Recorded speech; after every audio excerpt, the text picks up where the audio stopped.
morning, Samoa, and welcome back to Doctor Who series. No, shoot, we did this last week. What was it?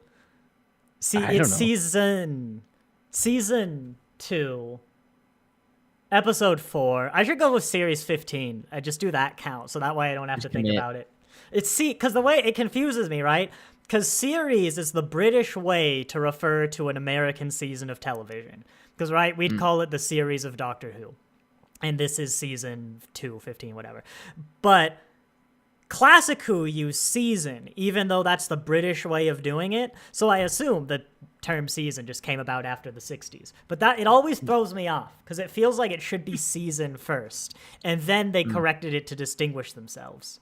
I love the thought there's people who watch this who have like no idea what I talk about with season and series, and I refuse to explain it because I refuse to justify the people who find that the most obvious thing and like make fun of people on Reddit who's like, I just started season 1 and they're like, oh man, with Hartnell, but like they literally like, man, Eccleston's so great. It's like, God. How have you been doing? That's how we're starting the stream. How have you been doing? This is everyone in the audience right now. There's someone a bit afraid. Most people are looking afraid and then away. And my wife's there, just like, yep, they're going off again. Good. What was last episode? I feel like there was some. Oh yeah, I had a thought about last episode, the well. Did you? Yeah. Oh, no, I talked about it on stream. It was the mirror thing. I'm just trying to remember if I had... Remember, like, maybe there was only one creature, but then when they were reflected, it made 2. Yeah, no. This is the one place I've already expressed that thought. I don't know. You got any good banter? Pre-stream banter? Will everyone get settled in? Pre-stream banter? Well, I mean, I'll give you a little bit of a... I don't know. I don't know how today is going to go. Okay. I don't know how this episode breakdown is gonna be, and I'm interested. Yeah. I'm excited to see where it's going because I don't even idea of how it's gonna go. But usually I have this impression. Is interesting. This is interesting. I need to chew on this. But I'd like to. I have some pre-stream banter. You know, I've been thinking a lot about Civil War, not the like concept or the. But like Marvel, Captain America Civil War. Got it. Yeah, you should have. I'm not sure I've been thinking about that. I really bumbled the intro. And no, I've been thinking about Captain America Civil War. Did you remember? Do you know that one? You remember that one? I've seen it. It's been a while. Yeah. I mean, it's been a while for me too. I don't remember it a lot. But you know, it was like midway through the phase, whatever, the first Marvel stuff before Endgame, like I think halfway between Endgame and Iron Man. They had that one episode, movie, where it's like, you know, superheroes are like, you know, a fun thing. We all like superheroes in fiction. Yeah. You know, we can address them. But there's some problems with superheroes, you know? Like, True. You know, they're kind of outside the law because their secret identity, there's no accountability, there's a lot of collateral damage. There's a lot of moral questions, right?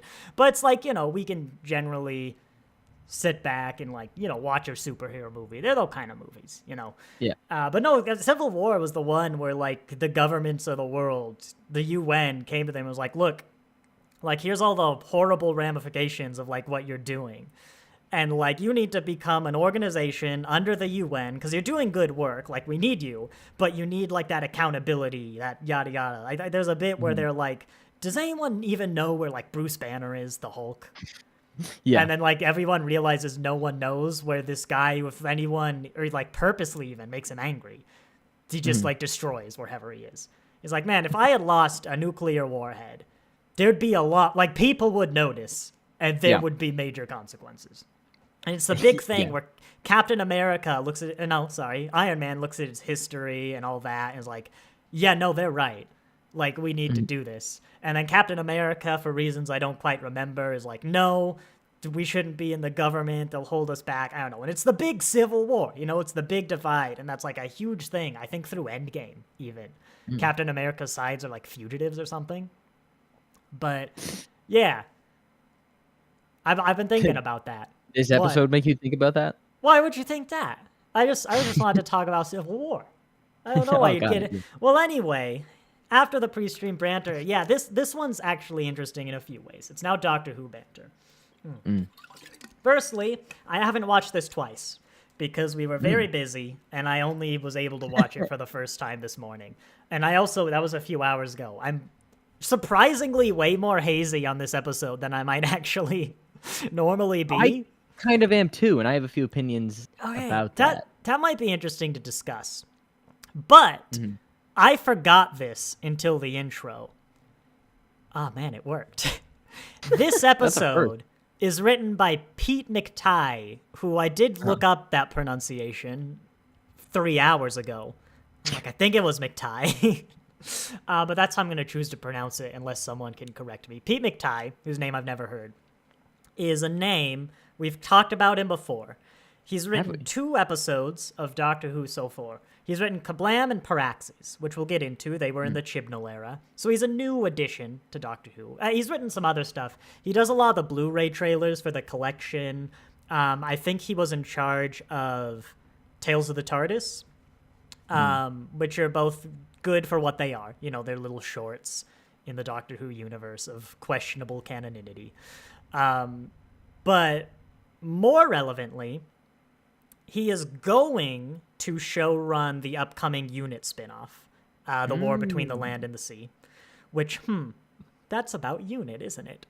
I have a feeling, I don't think we'll get into this too much, that this is set up for a lot of stuff we'll deal in the Unit sequel, Unit season, and if I'm right, I wish that was handled a little better in this episode, but a lot of what I'm probably going to say in this episode might go away or just be handled in that series.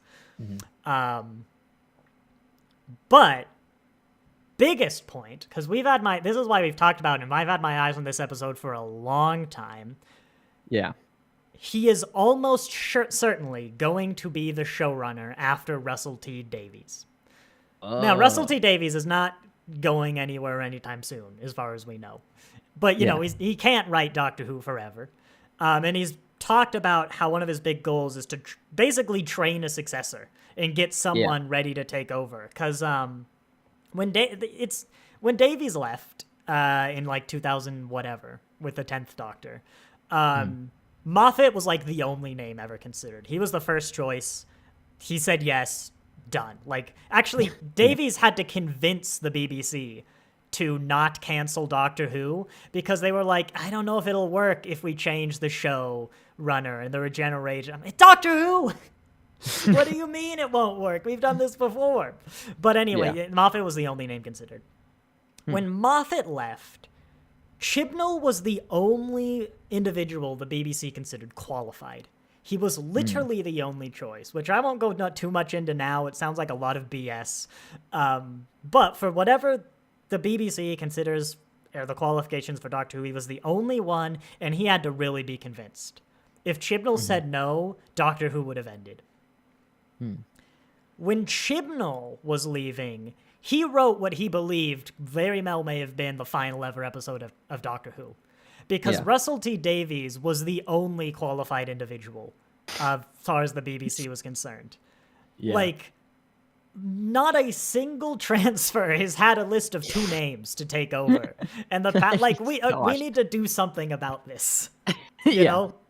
We can complain that there's no new blood in Doctor Who. In fact, we can complain about the BBC's criteria for a qualified individual.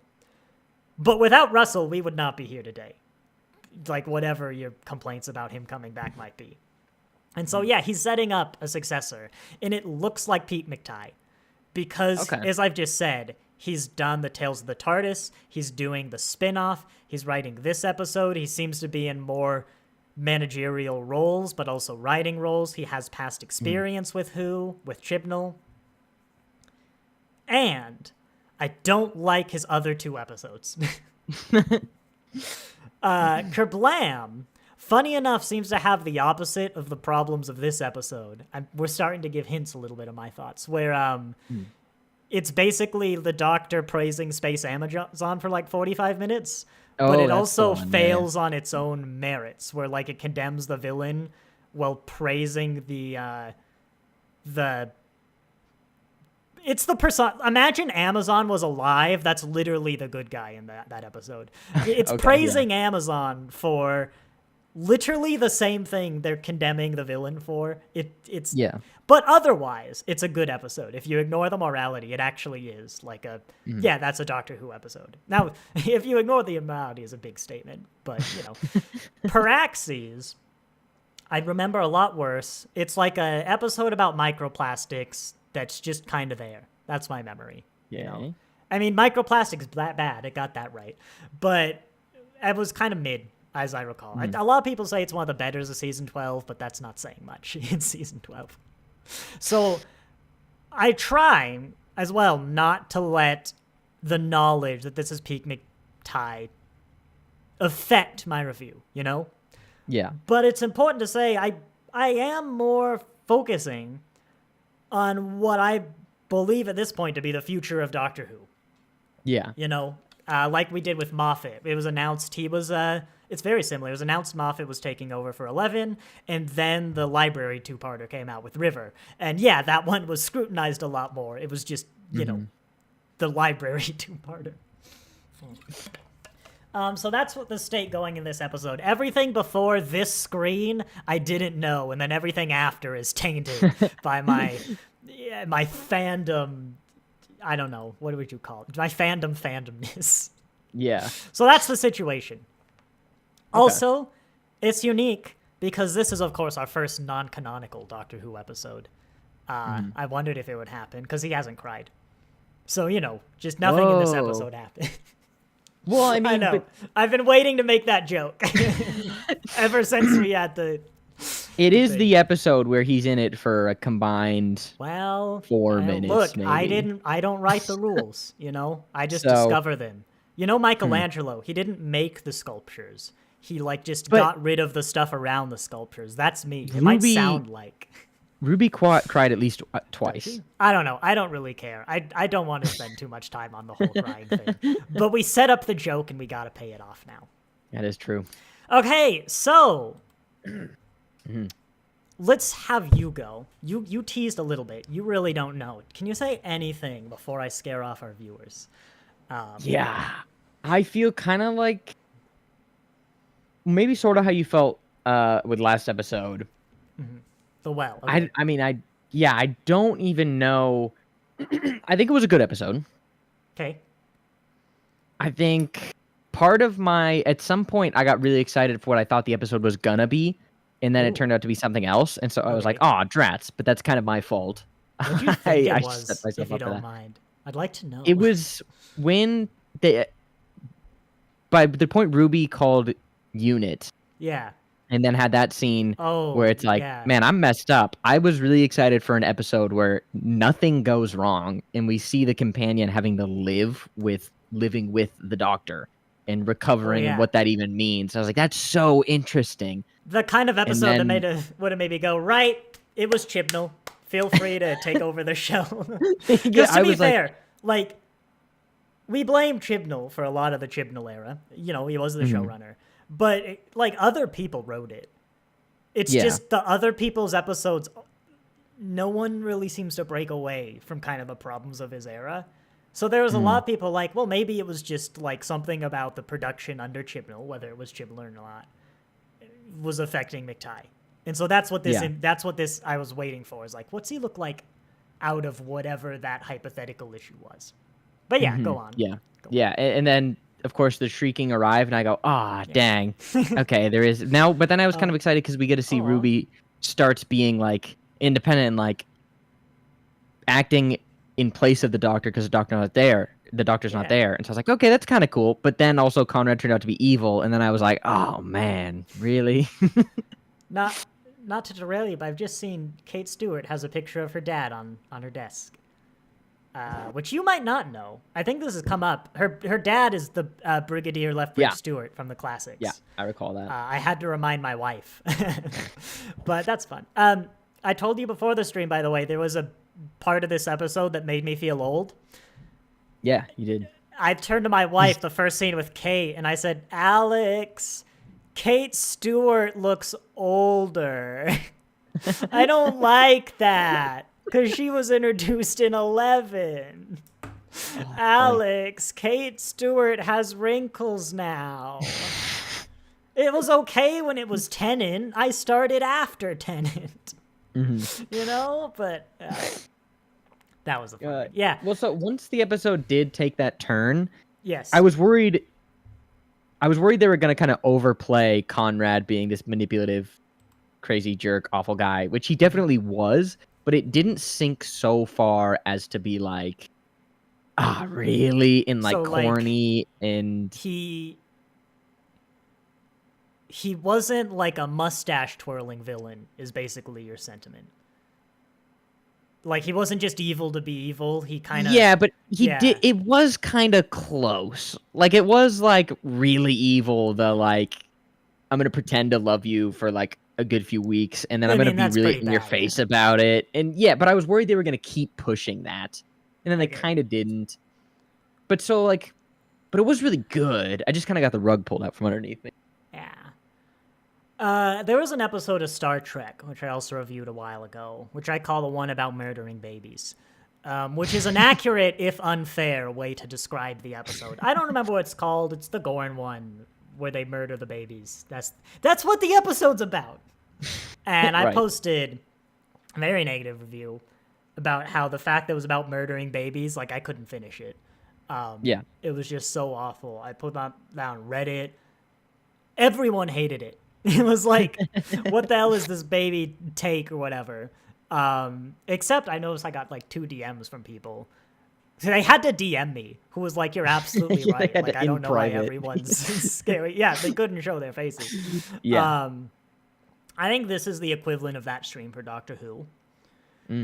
Because I agree with a lot of what the villain is saying here, and the episode is totally uncritical of the valid points he has, while being fairly critical of the totally invalid points he has. Because I want to be clear, UNIT's a benevolent organization. I brought up Civil War for a good reason, right? He is using lies and deceit to slander a benevolent and, like, absolutely necessary organization. Yeah. But other than that point, he brings a lot of things to try and support that. And I think all of them are correct, and that was before I remembered that UNIT actually is lying to the public about what their taxpayer dollars are doing. Because the whole aliens are secret thing. Yeah. So, like, honestly, if we didn't know what was happening at UNIT, we would probably be this guy too, because there's a shady organization that no one will tell. Like, imagine, I'm going to use America is an example here, because of course we're American. I'm much more familiar with American law and government than British law. And also, I don't think it matters, because usually Europe law is just better. And when we're talking about, like, rights and legal rights, human rights, it doesn't really matter what nation you're from, you know? It's like, some nation might not have a certain American amendment, but that doesn't mean that, like, it's not still a good idea, whatever, you know? And I forgot what the point. Yeah, no, imagine if some, like, American institution was being funneled a lot of money, and literally no one would tell you what it was for. It's like, it's even its own department. It's not just like something under the Department of Defense, which we are already wary about when the Department of Defense funnels money at something that they're like, yeah, it's just a black box, don't worry about it. Imagine if there's a whole department that is just like, the only thing is like the vague notion of keeping you safe. And suddenly, it makes a little bit more sense. Now, he's wrong. This one... And he's a bad example of how to fight it, right? How to fight it, just in general. But my main point is I think what Pete McTighe has done is not really kind of consider some of those deeper Civil War ramifications of the episode he's writing. And so it comes off as a really bashing a group of people who absolutely deserve to be, like, bashed and criticized and shown why they're wrong, in a scenario where they're at least, like, 30% right on the conservative side. Yeah, yeah. Because I haven't actually gotten into my real criticisms. Yeah, I see that. I mean, I think a lot of the time I was worried as watching the episode, this one probably could do with another rewatch because I kept worrying if they were gonna start leaning really far sort of into it. But then the fact that they never did, I do think they towed a good line. Yeah. You say they towed a good line. May I please describe what is happening in this scene? This scene is crazy. In this scene, which I might remind you is the scene that convinces all of this guy's followers that he is wrong and UNIT is a good organization. Yeah. This is the scene by which live onto this guy's platforms, which we'll talk about later, the head of UNIT, a government organization funded publicly, at least in part, by seemingly many nations, was angered by this guy, rightfully so. And then, because of the personal attack he made, among some of the other things to the organization, abused her position to let loose an alien threat onto this guy in a form of poetic justice, and then kept him in danger, refused to subdue the creature, while forcing a confession out of him, and also one that ultimately ended in the disfigurement of this citizen of the country currently hosting UNIT. That is exactly what happened. Also, it's being broadcast because this government organization hacked the social media platforms of this man. Yeah. Which, could you imagine if this stream ended and it was suddenly a White House broadcast? Like, and I had no... yeah, of also us being mauled by an alien. They could just do that, right? But at no point prior to this moment did they actually hack his accounts or stop the initial broadcast that was the problem, which I'd like to point out is morally wrong. That's what I've just criticized. It's 100% in character for UNIT. And that right there is the core issue of this episode for me.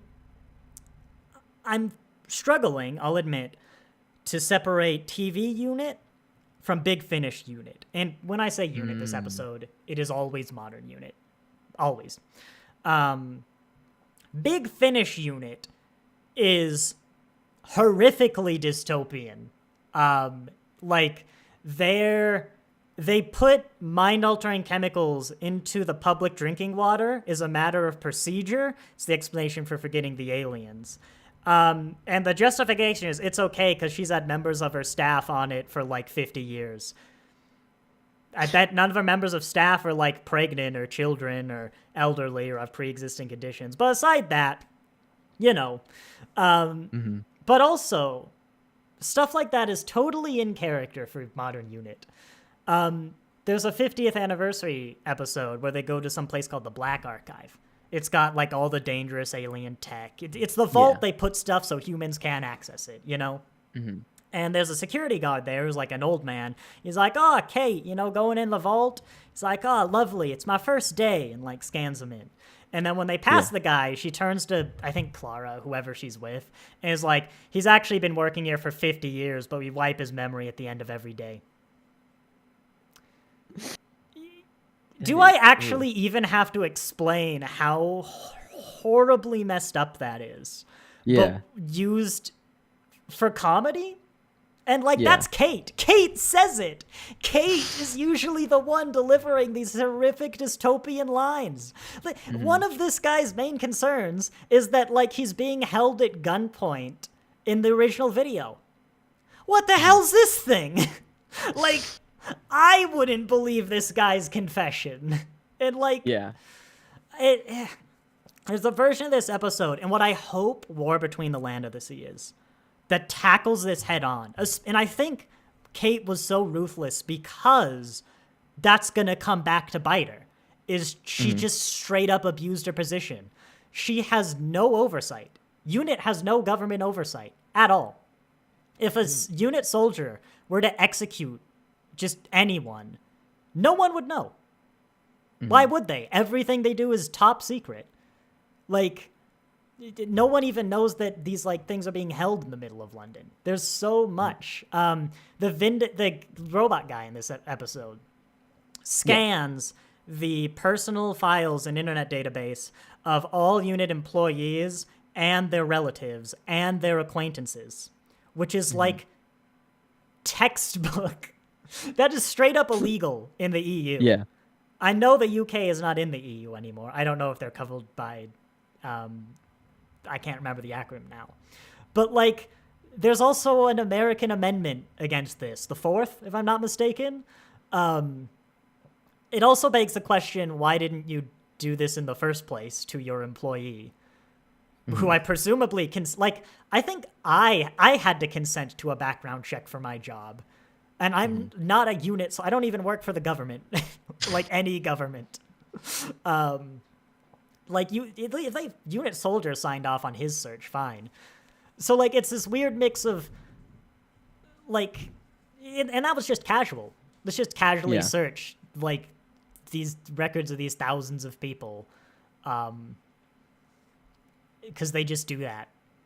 And yeah, I thought over the last season, being less familiar with the No Big Finish and not really much. I don't know if we've seen any unit in the Doctor Who we've been watching so far. But, not much. Two differences. The Doctor's never really worked with him. He did a bit in World War III. But Kate's not in charge. And so they are more overtly villainous. And Kate Stewart's supposed to be like the reformer, who she was introduced as like changing the system from the inside. At this point, she is the head of unit. She should have achieved her goals of changing the system. And it's kind of worse, but go on. Well, so in the season right prior to this, unit is kind of painted as definitely being very good guys, in my opinion. And so this episode, it was like shocking. Like I kind of understood. I was like, oh, she's gonna show the guy the monster. Kind of crazy, but I saw the character flaw. Like she got very personally slighted by the dig on her father. So show it, but then she was gonna let him die. Be held accountable for this action.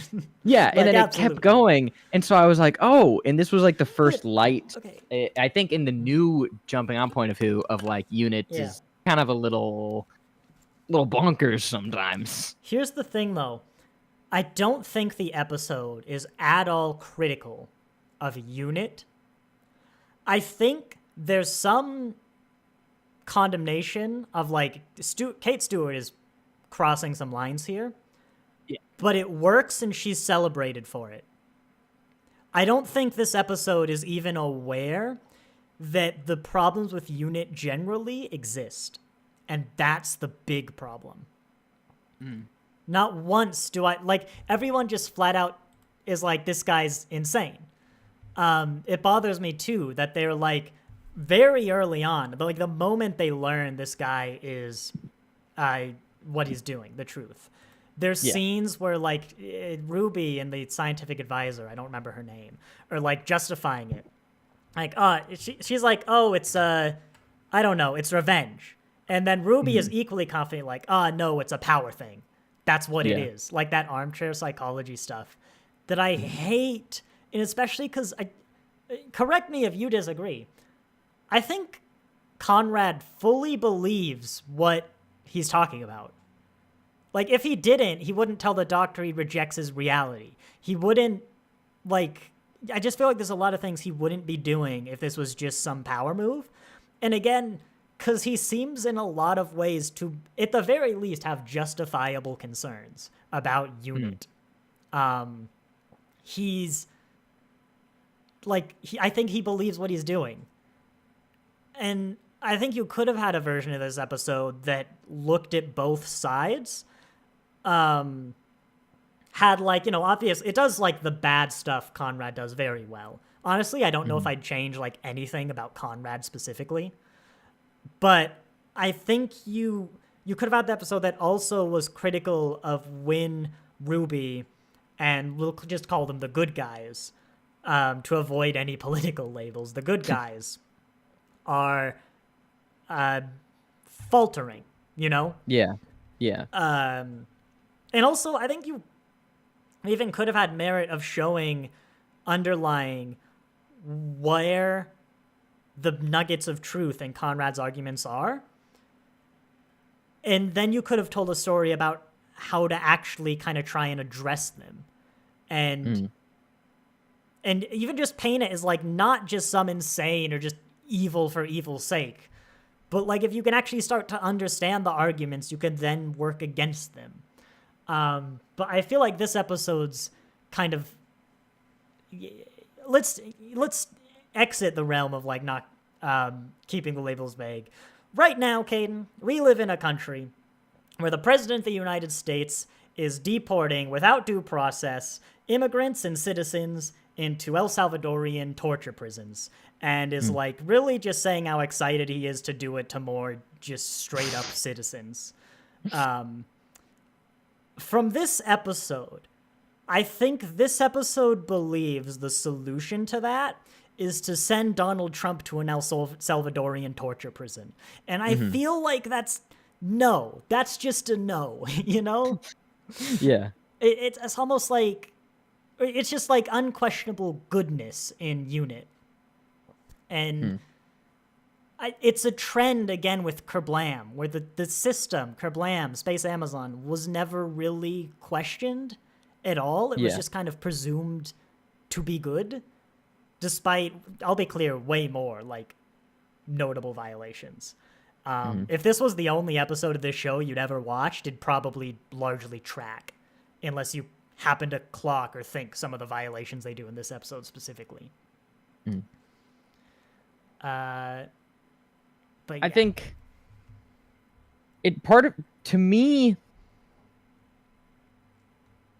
I don't know, it doesn't, I don't know, and I will by the end of the stream, but I don't know what the next episode is, or I actually don't either. I know part nothing. and yeah, I didn't watch the Up Next, but in my head, they left the door open.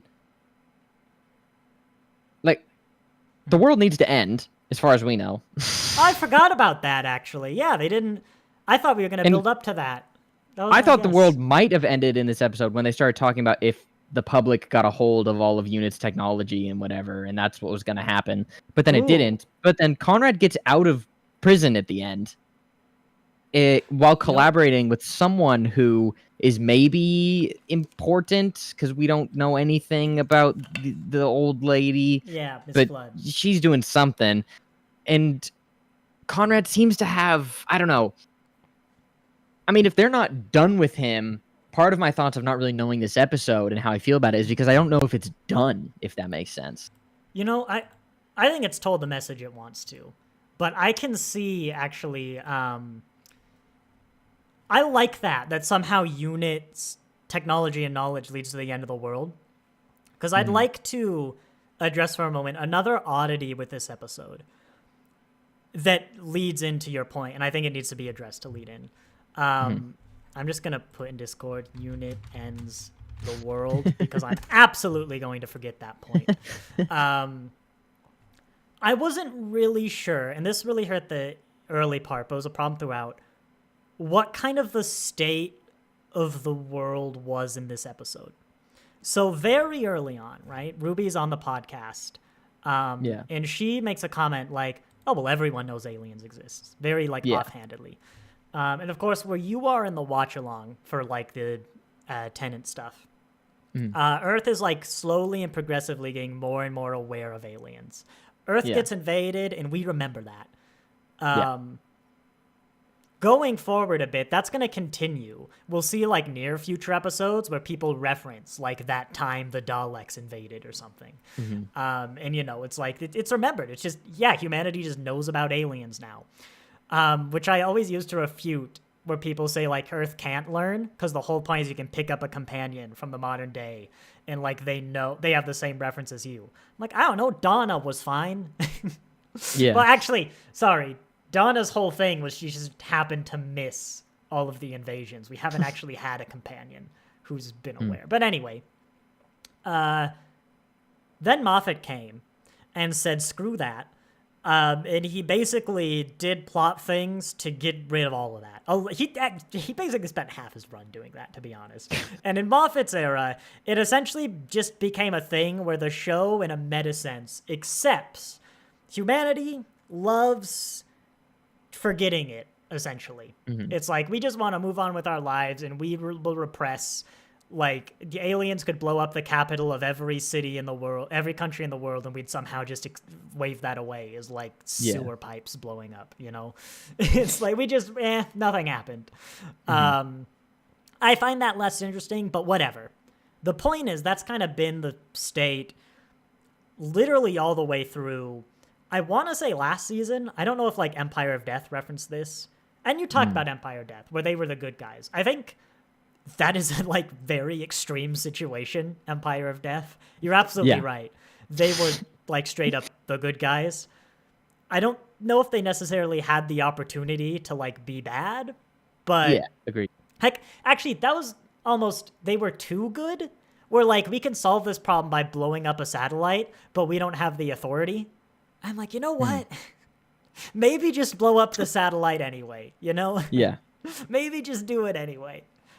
Not like the Doctor has that authority. Actually, the President of Earth and all that, but whatever. Technically, I probably wasn't given the authority. But anyway, the unit was in the 60th, too. Wait, no, that was the reference. They were also in the 60th. And so unit's been a thing. They were in 73 yards, you know. I feel like unit is still, in the 60th mention, unit tower is new. Unit still is like hyper secret, top secret. No one knows what they do, because it was comical that they have a massive branded Avengers Tower in the middle of London, but they're like, no one knows. Ooh, they don't even know we're here somehow, probably. Which, to be fair, basically everything else this season seems to contradict that. Like, it's literally an Avengers Tower that says unit on the front. But, like, I feel I've been told that unit's secret. Or humans still just forget that time everyone went insane, despite all the many, many, many reasons they shouldn't. We just forgot and moved on. So, like, Ruby has that. I'm like, oh, is that... Because, like, is that why she's here? I felt it... and this was something I knew before it was McTie, so I was just analyzing this as, like, a normal episode. It felt so wrong that Ruby would go to a podcast and talk about all this secret stuff, having contact with Unit, having like met with the Doctor and everything, that I thought this was some sort of Unit undercover thing to get at this guy. I thought it was reversed from like the actual plot. And I actually didn't even see their chemistry either. My wife did. Maybe it was just me. Did you? I'm curious. Do you see the I relationship? did. All right. Might just be me then. But it just felt so wrong. But so I was like, okay, maybe it's just like we've fast forwarded and now it's like Russell T Davies won again. I mean, he wrote the original. He just wants people to know about aliens. All right, cool. Except then Unit, when the guy challenges Unit, the scientific advisor is like, if you want proof, I can give you all the proof you need. And so, like, Unit kind of still seems like it hasn't announced itself. Like, I get from the sense of the later episode, Kate Stewart, I feel, has a line that's kind of the equivalent of, like, well, maybe it's time to know. Maybe we'll let Earth know. And I feel like that, actually, this episode is kind of serving the narrative purpose of, hey, everyone, humans now know about aliens and Doctor Who. I kind of got that vibe, where Kate Stewart is realizing the problems with being a secretive organization, which is a whole other can of worms. Like, there is no reason whatsoever that the existence of aliens would be secret, other than to maintain, in a meta sense, Doctor Who is a show where humans don't know about aliens. And so I was like, maybe this is an episode where she's like, kind of in a sense going, you're right, you guys need to know about this. But then then aliens wouldn't be known about in the podcast. And Ruby's kind of like, oh, I can't talk about everything. It's like, yeah, but why are you here at all? You know? So there was this very weird kind of state of Doctor Who, and I don't know where we are there. But then moving into the original point, unit is what ends the world. Yeah. I think we might going for that world where Kate Stewart just told everyone aliens exist. Yeah. And so the governments, after all this backlash, are probably going to come in. They're going to want that tech, whatever. Which there's also really this guy does get horribly disfigured, and that's okay. They put his arm back with managed unit tech. Which why? Is it if it's secret tech, why does he get it? But also if it's secret tech, why don't we let everyone get it? You literally have a staff member in a wheelchair. You could probably solve that problem. Yeah. But you don't. So it's apparently fine that this guy could. I mean, he's in prison, but still, it's just weird, So, but maybe this was it. Let's open the floodgates. Wakanda has opened its borders, kind of deal. Yeah. And so that leads to the end of the world. Maybe we have a story where Unit goes back undercover. Everyone forgets. It's a story justifying, okay, maybe in the real world there is no way that Unit could be ethical. Yeah. But here is why they can't go public. Star Trek has something similar with the Prime Directive. There is absolutely no way whatsoever that the Prime Directive is the moral thing to do, especially to the extent Star Trek does it.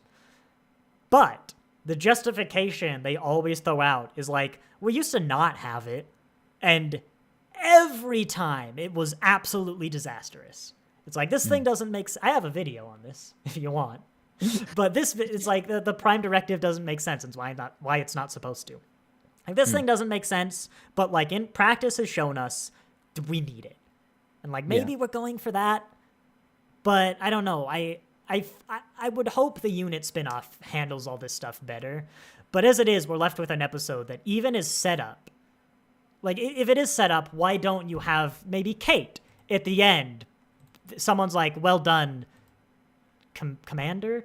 I don't actually know what her role is. But it's well done, ma'am.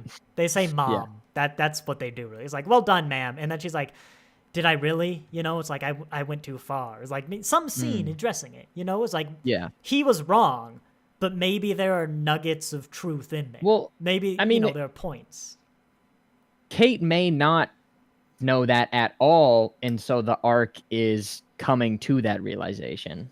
But if this is an arc we're setting up, I feel like it wasn't addressed at all in this episode.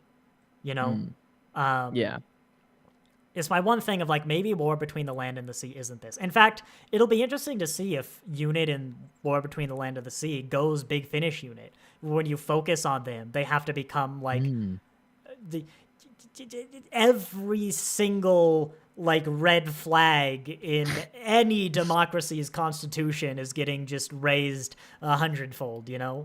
Because that's what Unit is. I mean, I don't know how you could even attempt to justify Unit in as if it was a real organization, because it is it's essentially all of the fascist red flags being done. It's it's secrecy for your own protection. You don't need to know where all that money is going. Let's literally alter your minds and wipe the memory of our staff so that they don't even get a life. They just die essentially at the age of 20 because they got a job at Unit, which I honestly would be surprised if we told them what it was about. And yeah, that was a big damper on the episode. Ignoring that, there was a lot of the episode that did work well. Again, I can't trust enough, ignoring the morality is probably just about the single biggest caveat I could ever attach to anything. TV, anything. A Lego set. I just look at my Legos. If I could say ignoring the morality of this Lego set, that's probably the biggest caveat I could put on there. Yeah. But again, much like Kerblam and even Praxis, Kerblam is good if it was just morally correct. Yeah. Kerblam is really good. But even with its problems, it's a highlight of the Chibnall era. And yeah, a lot of this is well done with the guy infiltrating Unit. ignoring some of the nuance we went over, like the way he's turning just the people against Unit. I just think it's generally well done. I honestly wasn't too fussed about this first maybe 15, 20 minutes. I just wasn't getting engaged. Maybe it's the like confusion about the state of the world. Maybe it's like, I don't know. Ruby seems out of character if the state of the world is what I thought it was. I'll just say that flat out. If people just know about aliens, then like Ruby's fine. But if people know about aliens, what's with the outrage? Wouldn't it be like, well, duh, Unit fights the aliens? Yeah. It'd be like someone saying, the military, what do? They lie to you, they take your taxes, for what? With national defense. Like, I'm not... But that sort of, to an extent, that exists. Like, we live on a spherical globe, and there's a vocal amount of people that think we live on a flat Earth, and that there's a massive conspiracy around all of that. Like, not actually that many. And name one time flat Earth theory has made its way to being debated in the floors of a parliament or a Congress or like informed policy decision. And don't tell me Christopher Columbus, because even then, like everyone was like, yeah, the Earth is round. I don't know what you're setting out to prove here. Well, I mean, in the beginning when it was... Nope. Because led to be believed as flat Earth. You could stand on a shore in, like, Greece, just on the Mediterranean, and be like, yeah, look, it curves. You can see the boat disappear before the sails. We have measurements from, like, ancient Greece, if not earlier, of calculating the curvature of Earth, and they're shockingly accurate for, like, two guys with sticks 1,000 miles apart in Africa. Oh, yeah. You know? Yeah. People have been killed, though, for proposing this idea way back when. Hundreds of years ago. I don't think flat Earth. So. Like, I see your point. Yeah. But... Or that the Earth is not the center of the solar system, and that the star is, and that we don't revolve around anything. That idea was, like, controversial when it was dropped. I do wonder how many people actually would have, like, believed heliocentrism or something. But to be fair, again, heliocentrism isn't the easiest thing to... geocentrism isn't the easiest thing to disprove.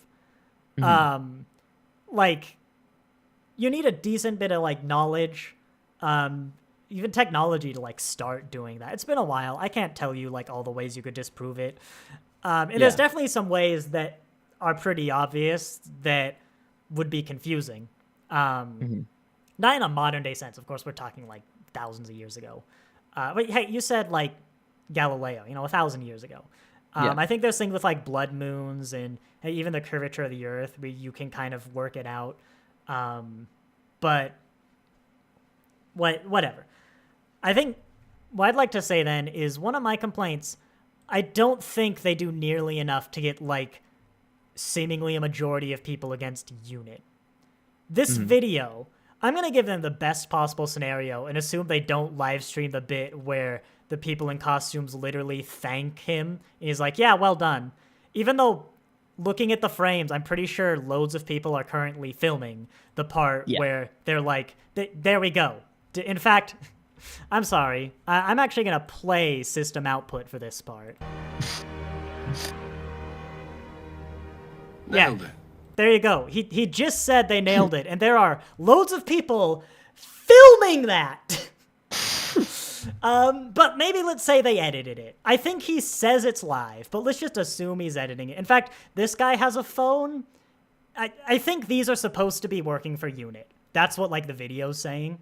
So it's weird that this guy has a phone. But this is getting my point. These guys are literally on Conrad's payroll.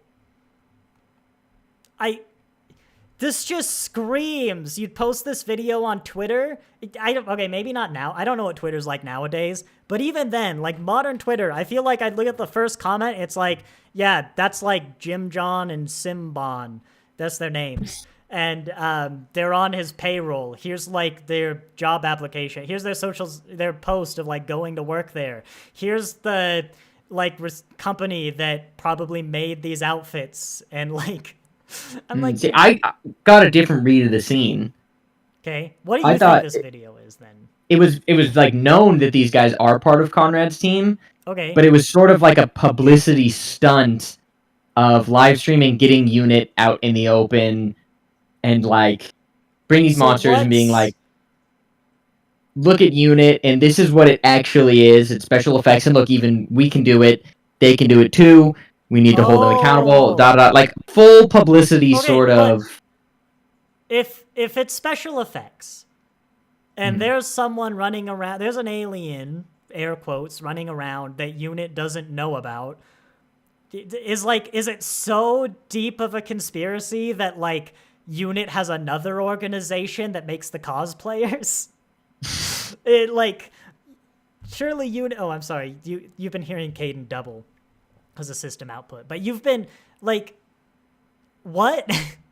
That's the kind of flat Earth theory now, where it's like if it was costumes, Unit would have known because these aren't Unit guys, and in which case Unit's responding to a public disturbance, admittedly with extreme force, Yeah. but like it is actually a crime. Like he did a public they name it a public disturbance, and yeah, like you would not respond to a public disturbance with this level of force, but it's you also wouldn't have like released the guy because of public outrage. You Yeah. would have just given him like a 200-pound fine and sent him off out of the courthouse. You know, like. But actually, that's a point. What did he supposedly do? I guess maybe wasting police time is bad. So like wasting Unit time might be worse. I guess he could have theoretically had a serious charge, but he didn't even call in Unit. In fact, Ruby didn't call in Unit. Unit called themselves in. He probably would have won that case if it was wasting Unit time. I don't. That's a question. Could you? We just don't have an organization that would respond to this beyond the police. Yeah. So I don't know if you'd be liable or not for. Not that we know of. It depends. Maybe they put things in our water. Maybe they do. So well, they don't put fluoride in Spokane's water. So I'd be Maybe we amazed if got they an put organization, but we don't Look, hear about it. Until there's fluoride in my water, I am convinced that there is not mind-altering chemicals. That's why they don't do it. That's why there's no fluoride in Spokane's water, though. The only county in Washington. But yeah, okay. Do we want to get to the? Okay, my wife said to me that there were many plot holes in this episode. Right after we watched it, I think prompted by me, and I disagreed. I think I said there were plot contrivances would be more accurate. But do you want to get into some of the plot oddities that make this weirder? Sure. This guy has a podcast that I think's been going on for like a long time. I kind of get the impression this isn't episode 1. I mean, he has employees in an office. He has he can afford a villa in southern France with 80,000 subscribers, which I'm actually not sure really passes the check. I've been to southern France. It's quite nice.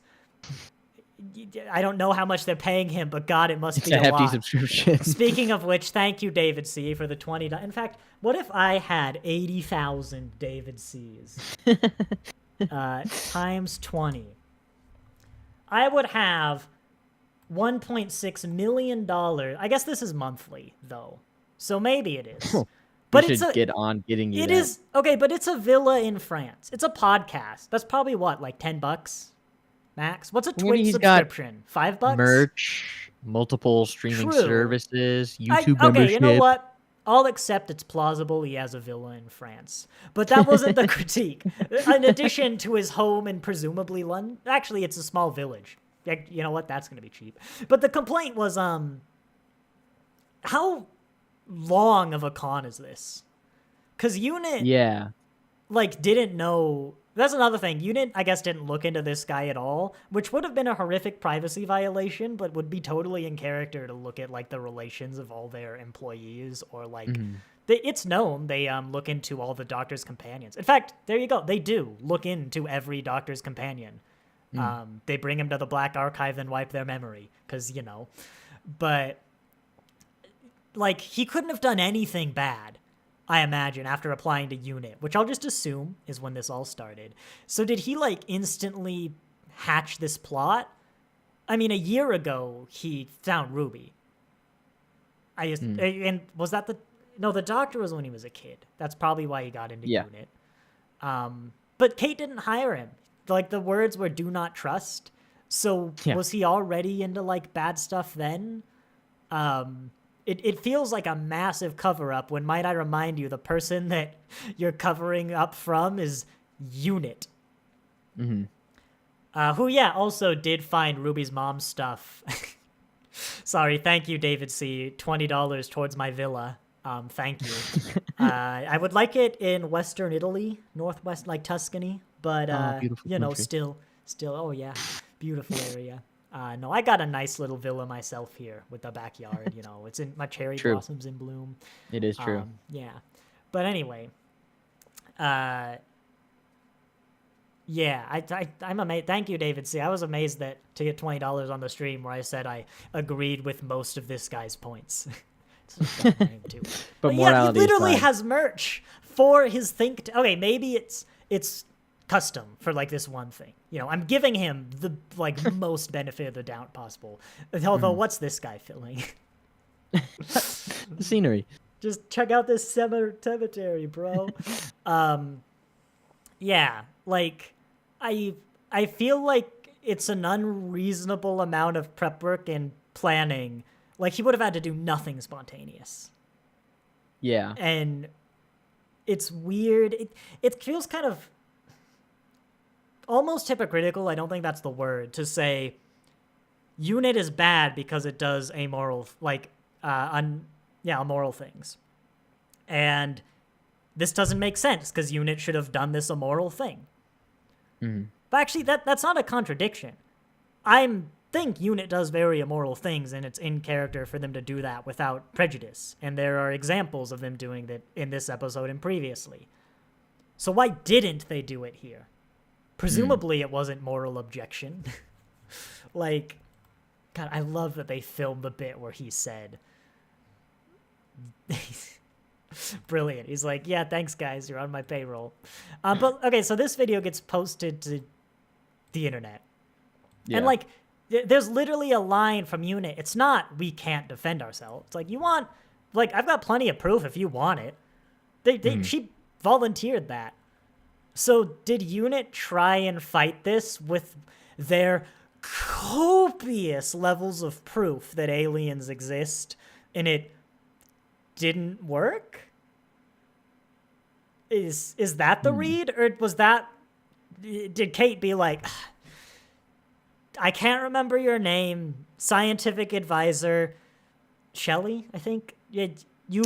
I'm not sure. I've told you, you can't tell people about the aliens. How do you keep forgetting this? It's like, I don't know. Like, it's, and even then, the whole world, like, turned against UNIT. Yeah.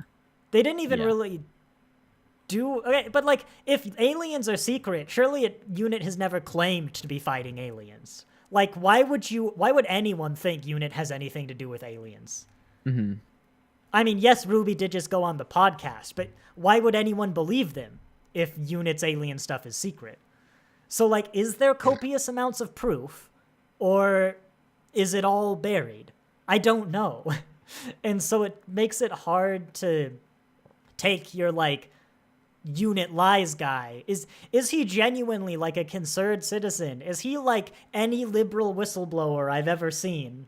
Like, complaining about a government that is doing ... for your safety, don't worry about it? Or is he an insane man against, like, a mountain of evidence that the Earth is in fact round?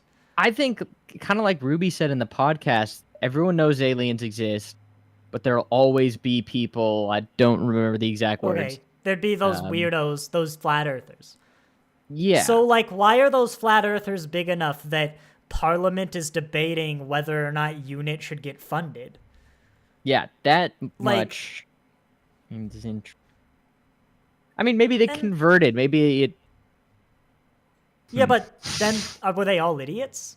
Okay, like everyone in Parliament is an idiot is a read I could see in a show, but not one that's trying to seriously critique this type. And I'm understanding. I'm talking again as a person in a country where the head of the Department of Health doesn't believe in vaccines, you know? Yeah. Or, well, I guess they do, but that they cause autism.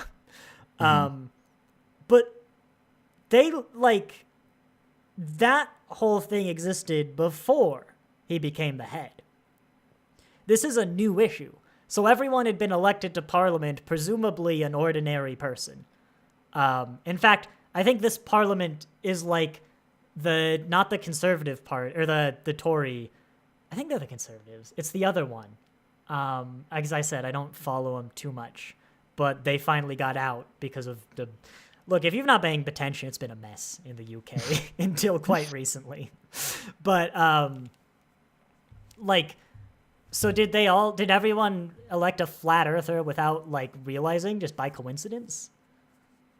And there was the line that, like, oh, they don't care. They'll just, like, cave to whatever the people want, which, to be fair, kind of sounds like what an elected representative should do. Like, but anyway... It was apparently enough to threaten their voter base. Yeah. So like, that implies that everything is secret and he has actually legitimate concerns, even if the methods he's going about them are just absolutely wrong. That is just true.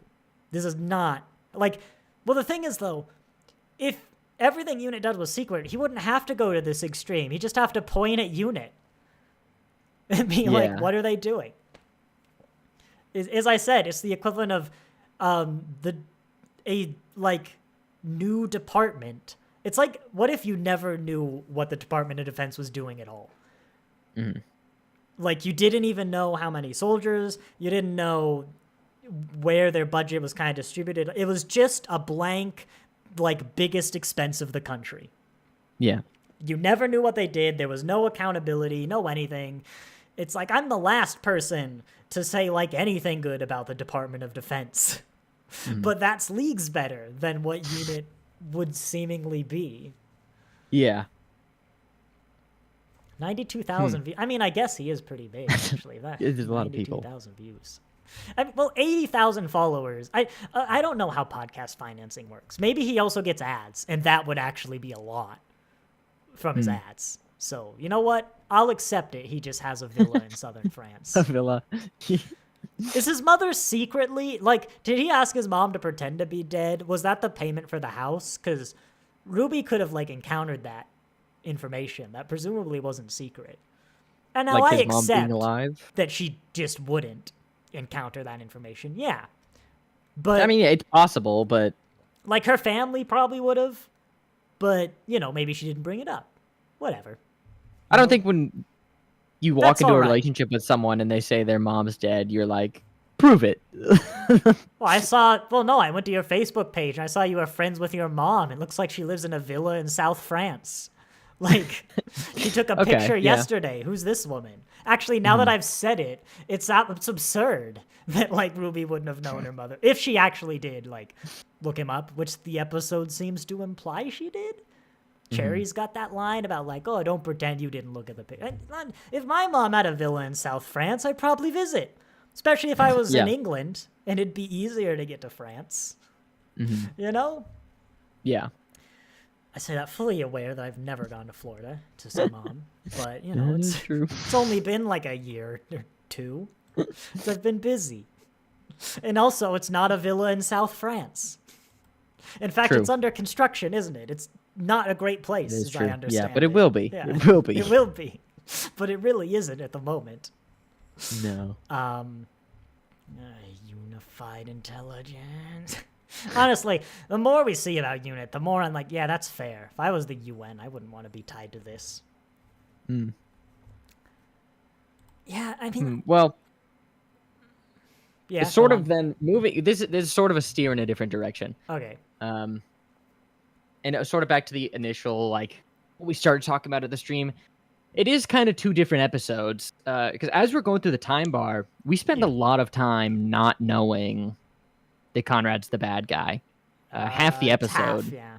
Yeah. Right about there. There, he's got his shirt. And we talked in the beginning that it's almost a little fuzzy, and I think one thing I really enjoyed about the first half of this episode is like on paper, or maybe on paper, but in execution, not a lot is happening. It's a really slow character burn of developing a relationship between Ruby and Conrad, which I really did enjoy. But also, like, of course, it's easier for me to remember when Conrad gets almost ripped to pieces or when the people in the costumes jump out of the bushes. But, like, I don't really remember their date. Yeah.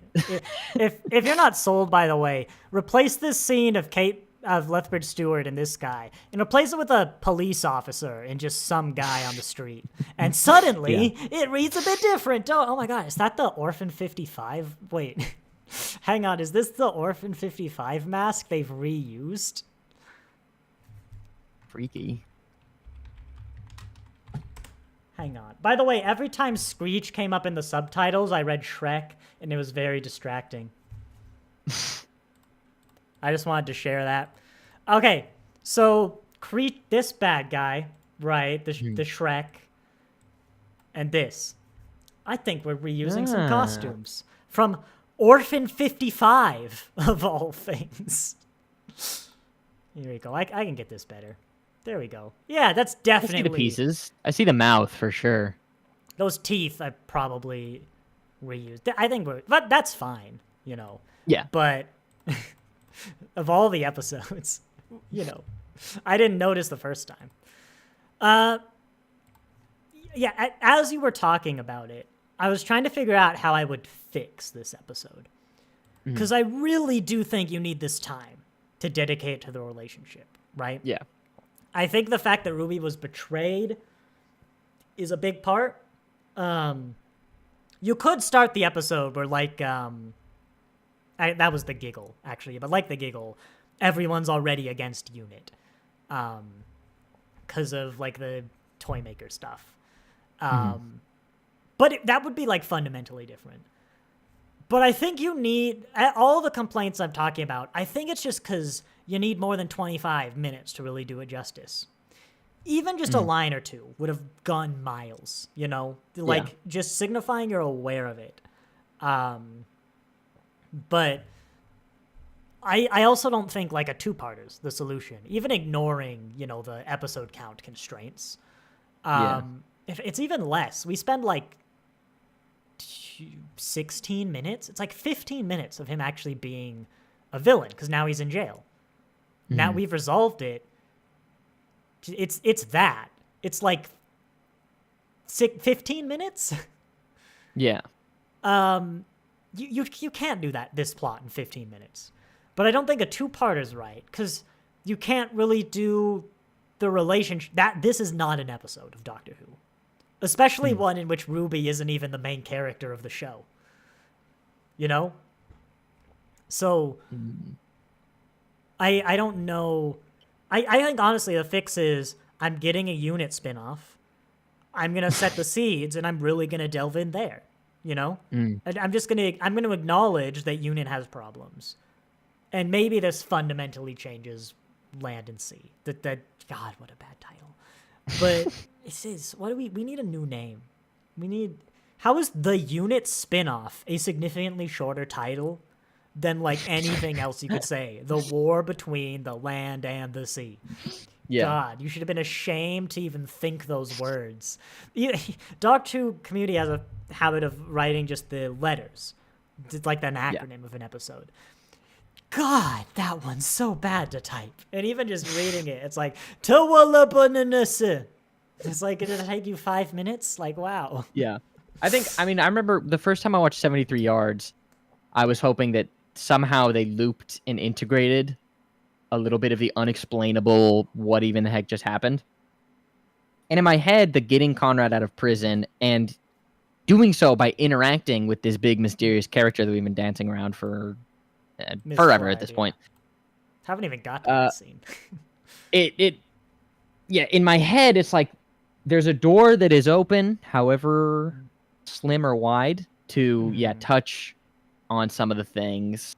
Okay. And they also then have the entire unit spin-off to Thing air is, out the laundry there too. even if the spin-off like handles this all in the best way possible, it's still left with this episode. Like, why didn't we address any units? Like, this one still kind of fails in its own. Yeah. I think it's one can where... we pause, though, and talk about, does this guy kind of look like an older version of the camera guy from iCarly? I think his name is also Nathan. Pretty? Was that what you said? No, Freddy. His real name Freddie. is Nathan. Yeah. I knew that. Maybe that's what he did with his life. I can see it a little bit. See, I'm so accustomed to what he actually looks like now, grown up. I don't know. I honestly haven't seen him in ages. Also, because it keeps coming to mind and slipping it, why doesn't Ruby ask if he's taken the antidote?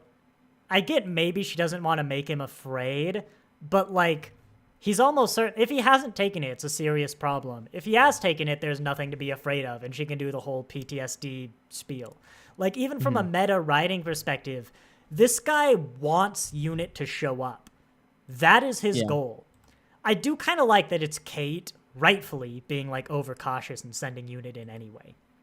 But, like, why not just be like, no, I didn't, and then you can get Unit in there. Or, like, having him lie would be weird, because he wants Unit. He could be like, oh, shoot, I didn't. Maybe they'll come. Is there someone we can call? You know, I don't know. Like, see, I think he wants if only to there was stir a up... police force that could... But, like, so, like, he wouldn't mention it. Sure, whatever. Like, obviously, once he knows the creatures are going to show up, and once they do, he's like, I didn't take the antidote. But... yeah. Why doesn't I don't understand why Ruby wouldn't ask. It's such like a bad thing if he didn't.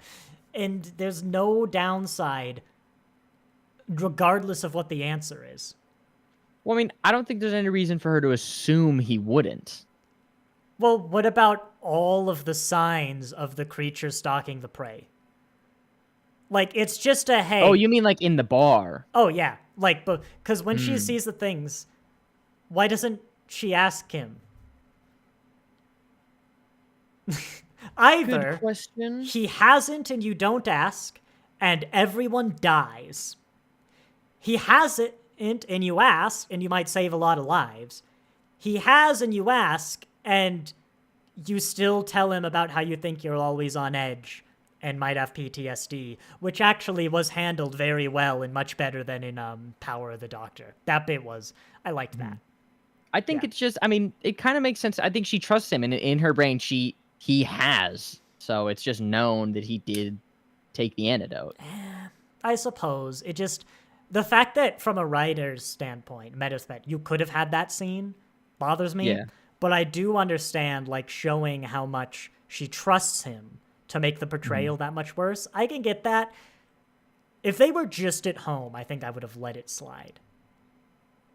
But there are 6 people in this shot who will die if she's wrong, and I'm sorry I didn't count the dog. Oh, no. That is true, yeah. You know, and so that did irk me a bit. I think maybe before we get to the scene by scene, we can talk about this bit with the doctor as well who shows up. Do you have anything? Because I have some stuff, but I want you to go first. I thought it was... The doctor seemed... Yeah. Sorry, can you see is like, now announcing so-and-so as the 16th Doctor. Like, but okay, go on. I don't per se think the Doctor was out of character, but it was an unusual display of the Doctor's character, if that makes sense. I think the Doctor is definitely capable of doing and saying and acting this way. It just hasn't necessarily been shown. Is the problem with the 15th Doctor, right? Let me ask a separate question.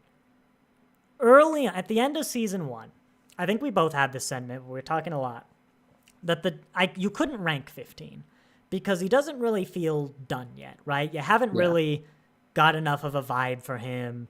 You know, he's still got his time going. How do you feel about 15 now? Is a character, as a Doctor?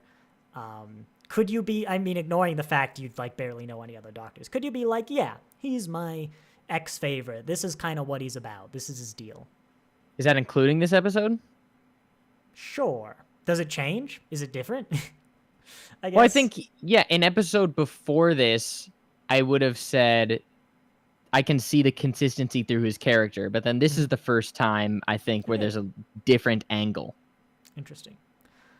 What I was going to say is the problem with the 15th Doctor's character is that the darkness isn't there at all. Church on Ruby Road, I think, is still my absolutely favorite showing of the 15th Doctor. The whole sequence from when Ruby's taken to basically her coming back was fresh. It still was very much the Doctor, but felt like a new take that I had not seen in 14 other incarnations of a very physical, vengeful might be the word, but it wasn't unwarranted. But the death of the Goblin King is a visceral stabbing through the chest. That's a more violent than most Doctors. And just the visual and the determination of his face from seeing that fridge to pulling the ship down with his bare hands. I know he has magic gloves, but like there's a huge ship and he's still struggling. I was all for. And that's that depth, that sort of darkness that he can draw on. And I think every Doctor needs. And I think basically every other Doctor has. 13, I'm not sure would, but like even 5, the nice one, has got that. Look at Caves of Androzani, which is when everyone's finally like, oh, he's good. 15 does not. The Ncuti Gatwa oozes personality and character in the non-literary sense. But the Doctor doesn't really feel like he has a deeper character. And I feel like this scene should not feel out of place. Like, when David Tennant, 10th Doctor, like Family of Blood, he gets that family in like awful punishments. The one where he pretends to be human, if you don't know. Like truly horrific. This is a not Doctor thing to do, but it tracks, He has moments, 15. There's like, when he talks about those aliens, the cosplay ones, being like, they live so long. That's a long time to suffer. Good. I think I critique that a lot, but actually the more I've thought about it, the more I think I like that line under the circumstances. And the problem wasn't that line, it's that I need to believe that's there. And to be fair, we are getting more. But I don't think it's really feeling like a deeper part of his character yet. This might be, the straw that did it. I'm like, okay. I actually was going to critique this scene for totally unrelated reasons. But, yeah, I think that's what his character needs, is this little bit of darkness. Not in every episode, but that, yes, he can draw on in times like this. I mean, David Tennant did a very similar thing in Love and Monsters, which, yes, this is basically Love and Monsters, but, like, they're the villain, I guess, especially the first part, where he just took, well, actually, the Doctor didn't even condemn the guy. He brought Rose to be like, all right, you can do it now. And she's like, you made my mom sad. You upset my mom. But my criticism was that, again, overall with the unit stuff, the Doctor does not come to condemn Conrad for using lies and manipulation to bring the general public against a benevolent and necessary organization, if flawed. It was that they upset Ruby. Yeah. And even the Doctor now is essentially abusing his Time Lord powers, technology, and ability to tell this guy how he dies alone in a prison cell at the age of 49. In America, we do have an amendment against cruel and unusual punishments. And I feel like this episode does dish out a lot of cruel and unusual punishments. And I'm not familiar with UK law, but I really do agree with that amendment. You know, again, I would be surprised if you could give cruel and unusual punishments. Actually, to be fair, I think the outlaw of unusual punishments is itself somewhat unusual Yeah. globally. But, you know, it's still, I think that's more because people don't generally attempt to. No one's really gone, like, you know what, maybe we should outlaw this. Yeah.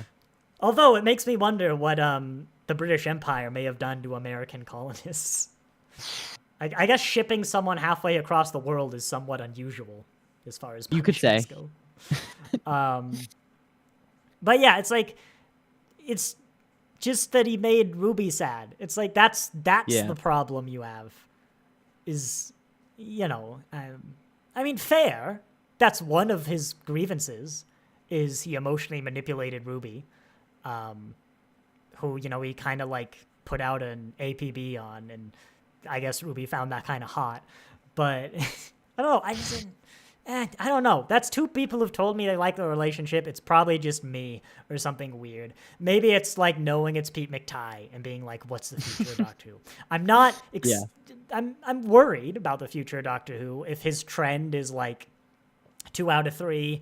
You know what? That was decent, but your morality was like all over the place. Yeah. Like not all over the place. It was just like wrong. But at least microplastics are bad, and we can agree. That's true. We've I got assume. one.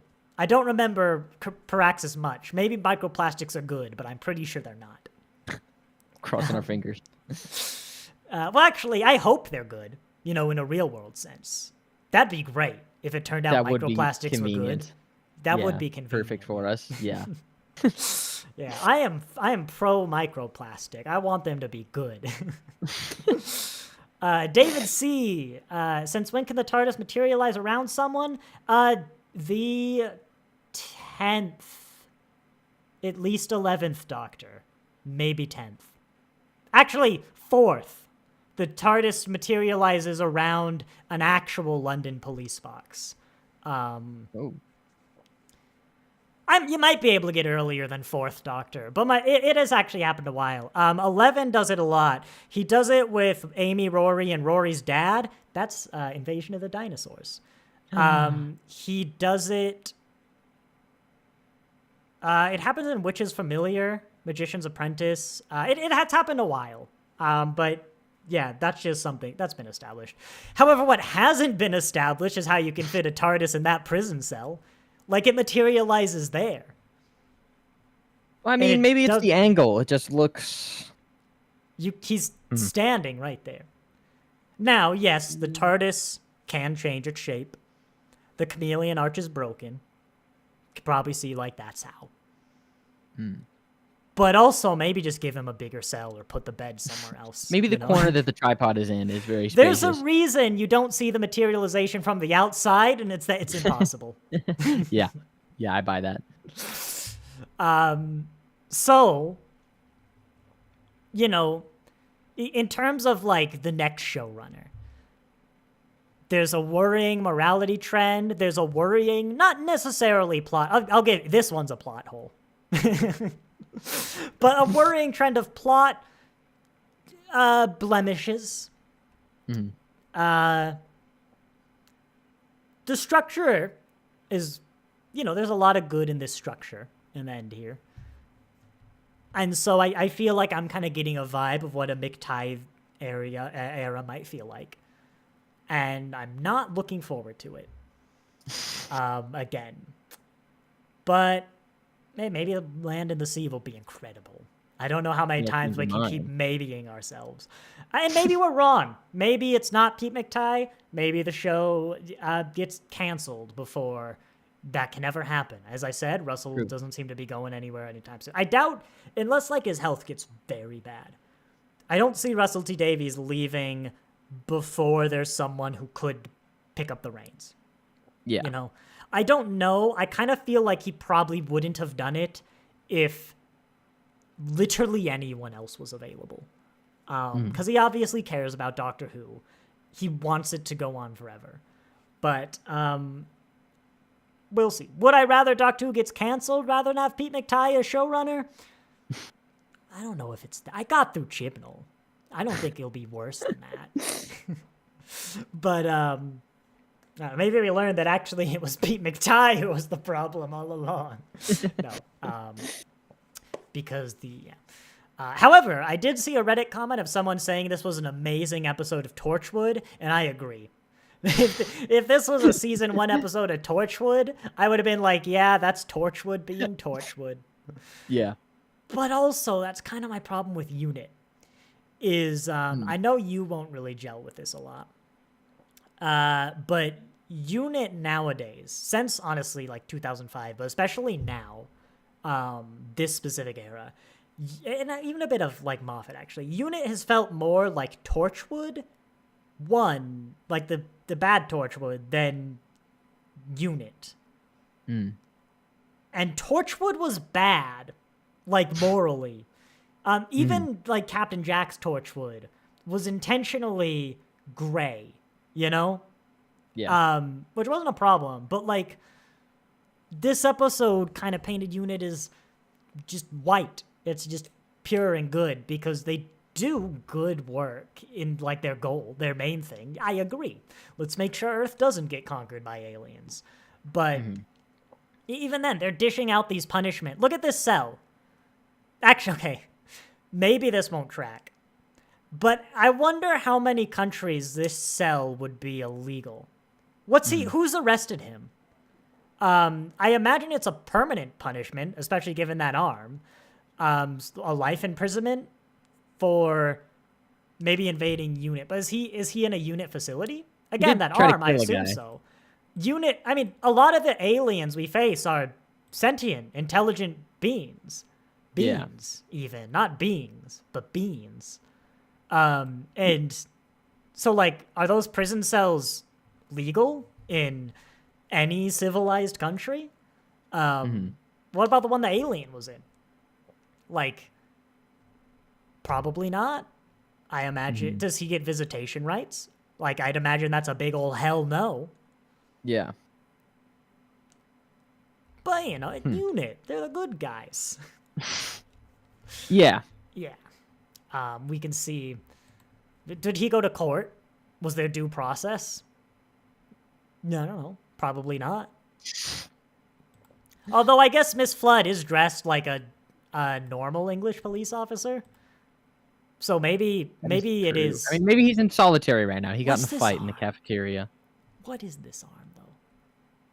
Good question. He was in a Unit prison. He got in a fight in the cafeteria, and they sent him to normal prison.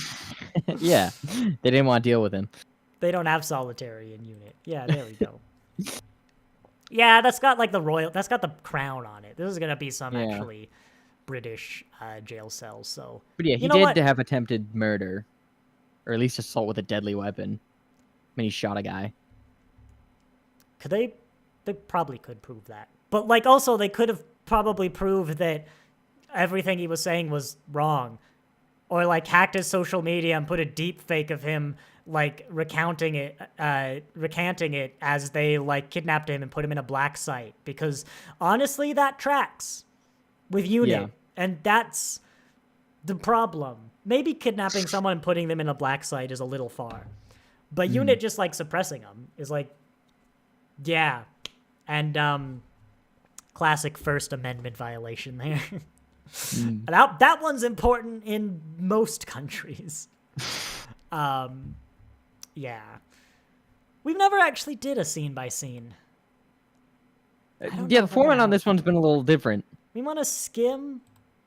I don't know if we can skim. I did notice that when Ruby showed the picture, it had some text over here, and I don't think it had it in his original. Oh, there you go. It has like text below. Well, yeah, but it was just weird. Why would you do it that way? I'm honestly probably gonna skim real fast because we've talked about most everything. I don't know. Yeah, I felt like it was a little obvious. This was like a reenactment of the story Ruby's telling, so I didn't really feel tension here. I don't know if I was supposed to. I think it was clear that it was that. But after last episode, I'll say there were a few shots that were dead on, and I kept thinking that it was going to be like the creature that's right behind. We were going to see the Shrieker. That episode gave me my own form of PTSD.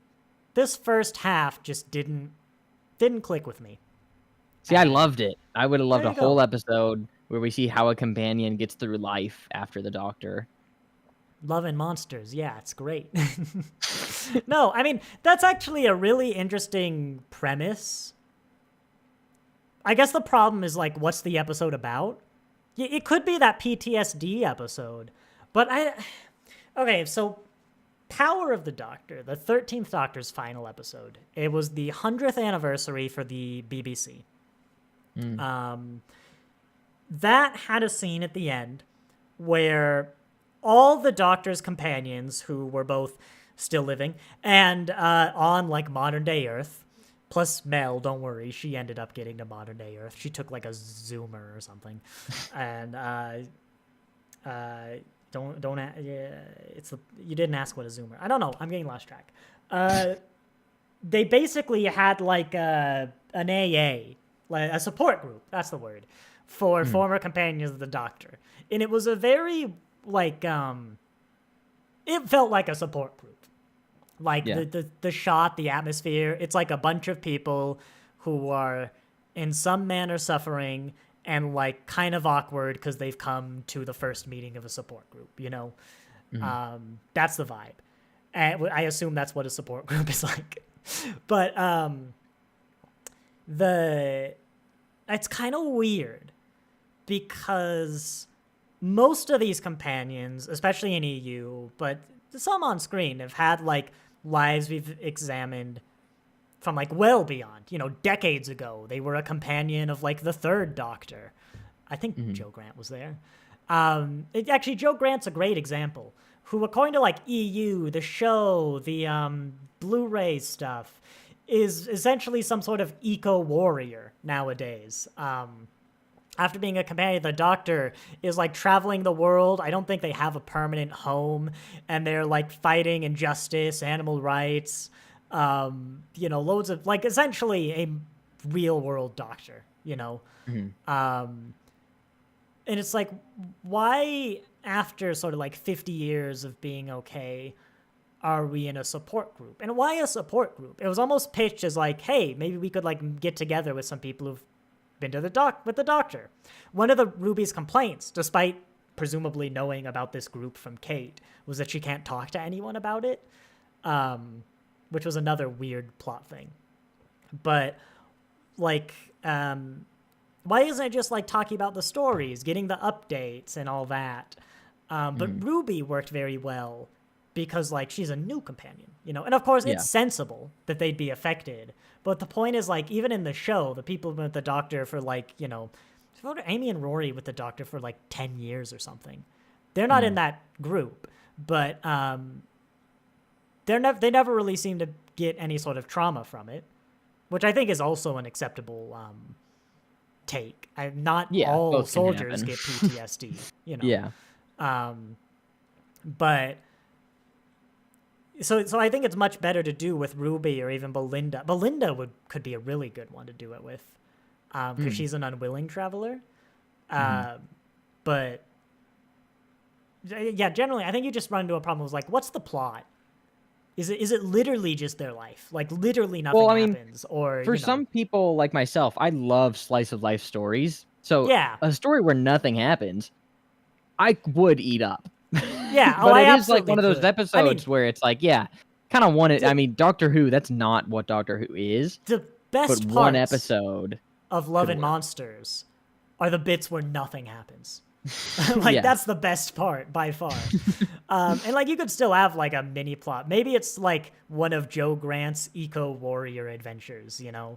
But yeah, I think that'd be cool. But I don't know. I don't even remember what the original plot point was. Cherry's out of bed! Look at that! That's true, all the way to the kitchen. All the way. I know. They're out of bed. They got their cup of tea. Did get a cup of tea. I think I have that teapot.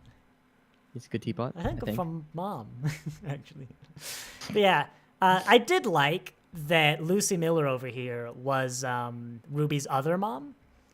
Because remember, like, for some reason, Lucy became Ruby's real mom in the end of the finale in a really kind of that didn't feel good to Carla kind of way. But yeah, so well done to Pete McTighe. He did do some like morally things well. Yeah. By the way, yes, if you didn't catch the joke, this is not Big Finish Lucy Miller, but Ruby's mother, I don't remember her first name, but it is one which could be nicknamed to Lucy, and her last name is Miller. Because there are probably a lot of people figuring out, like, what? Lucy Miller? Yes. I, again, don't really think there's too much. Kate is aging. What are we going to do now where, like, Only gonna age you know, more. Bob Stewart has this photo of Kate with the photo of the Brigadier on the deck. Kate, like, when I have a kid, they're going to have a different Stewart. That's true. This isn't right. Nope, you're feeling it. Yeah, I don't know. The clock of time ticks. To be honest, as I said, I've said this on a watch long. I don't think Unit's been good since like before 2005. I think that was kind of intentional, but I don't think this rebooted Unit with Kate is really working because of all of the problems I've had of this episode have been a Unit forever. I think Unit has introduced in the 50th, and that's the one with the guy in the Black Archive that's like had his mind wiped every day for 50 years. It is an 11th Doctor. Amy and Rory are in it. No, so that's when does Kate get introduced? Technically, here's a fun fact. Kate Stewart, the daughter of Brigadier Lefford Stewart, was originally introduced for one of those movies that came out when Doctor Who was canceled that are unofficial fan movies that really skirt around what you can use and abuse the fact the BBC doesn't own most of the Doctor Who like characters. And they have like unnamed mysterious time traveler or whatever. So I think they have the Brigadier legitimately because he's not owned by the BBC or illegally, but like whoever owns him didn't care. And he has a daughter named Kate. And then actually Chibnall. So it was Power of Three. Thank you. It was Power of Three because it's the Chibnall episode that introduces Kate. Chibnall, I think, was recommended to use Lethbridge Stewart by Moffat or someone, which he claims isn't a reference to the thing that they definitely couldn't acknowledge because, of all the legal weirdness. But, that's a funny coincidence, isn't it? So yeah, that's the origin of Kate Stewart. Does Unit do anything immoral in the Power of Three? I mean, they break into Rory and Amy's house at gunpoint. So I guess... Did we feel a little... This is like so irrelevant sort of to the episode, but was there a little bit of romance between Kate and the security guard? I don't think so. He comes and gives her a cup of coffee, and there's this look, and then Ruby asks, what are you doing there? Where y'all? I hate to bring you come in all alone or something. And it's Kate expresses that she's alone in the building. She's actually there with the security guard. I felt a little nugget of romance. Well, I felt a little something. Doing it in the main conference room. Like I think she's just working alone in this room, and like there's the guards. When it loops around in next season and they are a happy couple, I'm gonna say I called it. That's what I'm doing. He was in Empire of Death, though. He might have been in The Giggle. I vaguely recall some of this stuff when Empire came out, though, or Legend of Ruby Sunday. But maybe I'm misremembering something else. When they're married in the War Between Land and the Sea. Yeah, and they have the next Stewart. Kate does have to get married. At some point. The Brigadier story is like crazy too. The way it's dished out, like broadly in his asides. You get to meet his wife Doris. Oh. Although I think he might have had a different wife at some point as well. He was supposed to be an episode with Ian in it, but then Ian couldn't do it, so they made it the Brigadier. So like he randomly is retired and teaching math at some point. It's like Brigadier teaching math? Like what? Look at that. This is not, there is no country like worth giving any kind of thumbs up where that kind of sell is legal. Definitely a crime, but a cool set piece.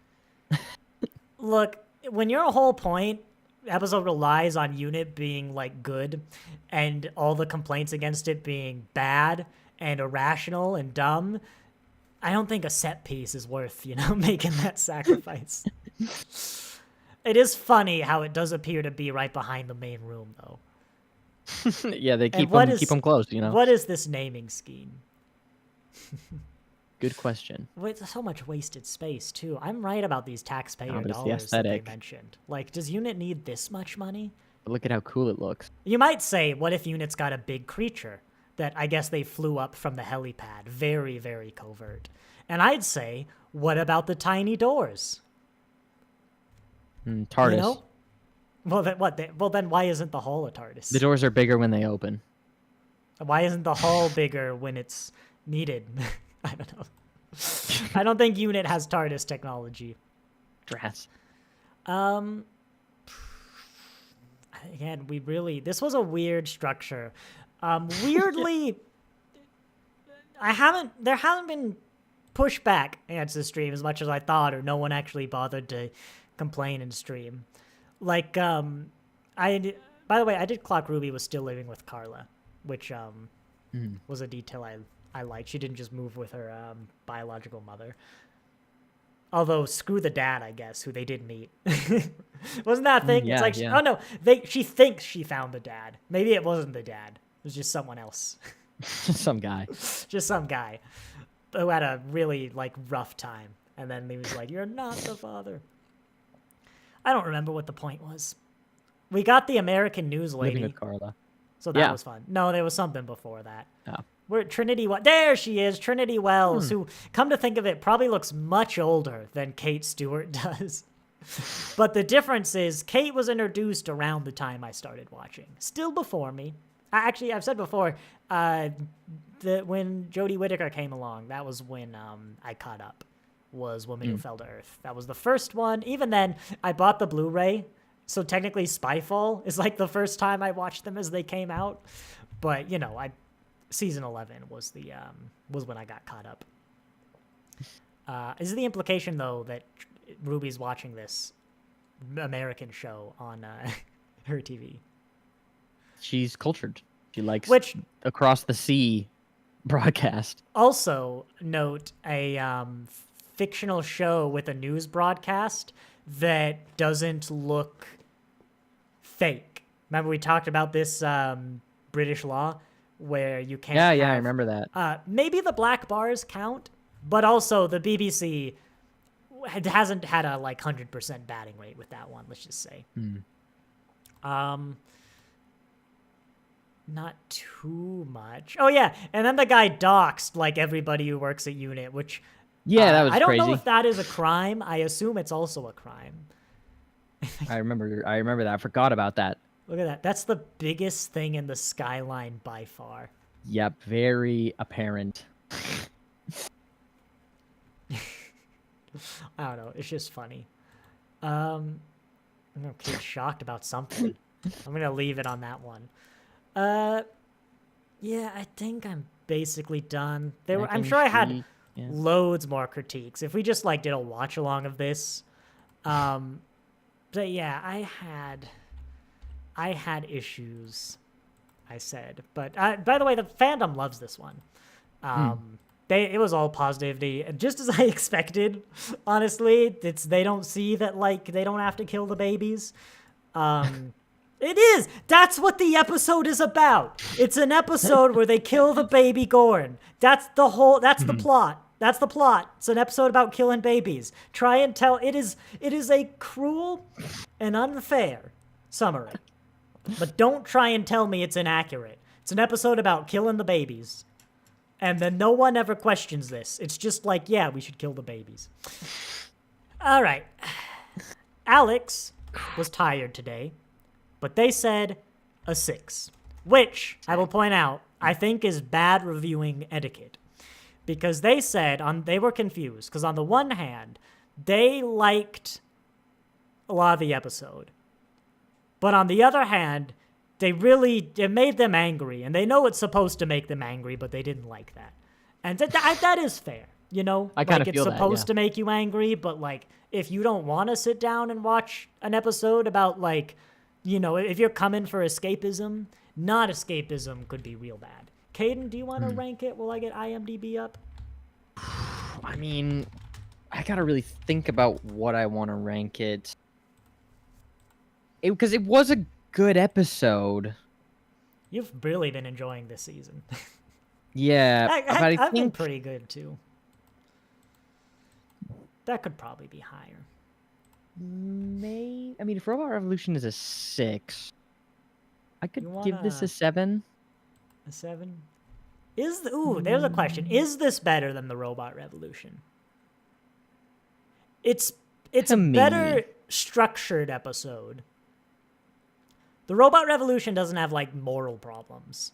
I think I enjoyed it Well, more than actually, the Robot Revolution. it is weirdly like negative to the villain at a point where like I'm not even sure it's his fault by the end of the story, but that's an interesting question. I don't think it's a 4.5. That seems. I don't know. Do you want IMDb? Yeah. What do you think IMDb gave it? I mean, if you say the fans love it, Well, I checked. I think r/Doctor Who or Gallifrey, one of them. I'd say mid 7. I need to look. Looking I think at the previous season's okay, numbers. So here's a fast forward. I've talked about this before. There's a 2-parter. The 12th Doctor, the Zygon Invasion and the Zygon Inversion. It's a beloved story. And even the people who love this will tell you, it's one of those stories that is absolutely carried by one scene, right? Have you ever had a show like that where it's like just one really good scene? Or like a movie or I whatever. can think of one, yeah. And like if you remove that, it's like a 2, and if you have the scene, it's an 11, you know? Yeah. Its climax of this 2-parter is a big speech about war that is like one of the best acted things I've ever seen. Mm-hmm. It's a garbage speech that is totally unconvincing, and no one can see it because they already agree with the premise, and it is argued fantastically in terms of delivery. Like Capaldi, like amazing. People hit it. And it's a horrible speech that doesn't stand in it's Doctor Who universe. In the real world, it's like a 5-year-old telling you why war is bad without being able to understand the complexities of the world and like why people go to war in the first place. And like, I also agree war is bad. I just think I'm not convinced by your arguments. And if I thought this war was justified, I sure as hell wouldn't be convinced. I think that's going to be this. There's a world where it's like 9, because people are like, there's something cathartic. I think this was almost written as a cathartic, like, I'm angry about insert politician here. I would be saying Trump and Musk, but it's probably some British. You know, in fact, it's probably not them. Like, I'm angry about Trump and Musk, and I want to fantasize about them going to the El Salvadorian torture camp. Which, first off, you might want to do some introspection. But second off, like, let's just say that can be fine. You know, possibly. There's a world where maybe. But when you're a television show, that's a no. That's like a telling people this is what to do. You can maybe have an episode where you're like, this is catharsis. What is it? The Accountant? I see ads for that. No, it's Working Man. I've seen ads for that. Looks like some construction worker just gets fed up with like rich people and murders them. And like, that's the premise. The premise is like, hey, let's fantasize about murdering the rich, but like acknowledge this probably isn't the solution, you know? Like, this is Doctor Who. This is like a show that generally has like good morals, is like you live like the Doctor kind of thing. And I feel like if that was the motive, which kind of feels like the motivation, that's a bad. Just as someone in that position of power of writing these episodes that can read match with people, you shouldn't do that. Yeah. But I could see people going, just like that war speech, yeah, screw Trump. Get him. I want the alien to eat Elon Musk. And, you know, so good. I have faith in the casual audience. It was a 7.8. 7.8. Because I'm like, I also, though, IMDb is like the broad, you know? Yeah. There's a lot of those casuals. I'd love to talk to, in fact, you know what? Let's do something we've not done.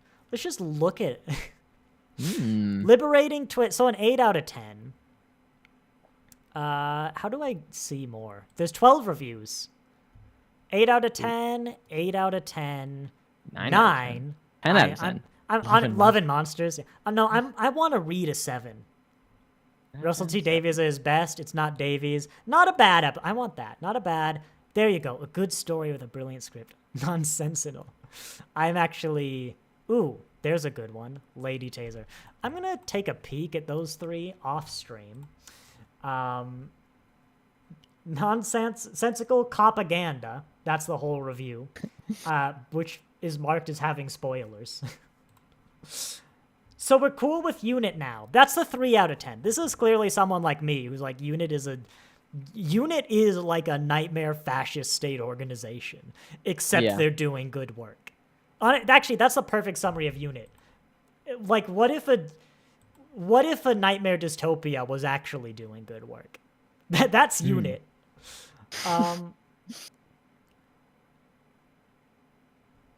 And then I think this one might be sexist, but I can't tell.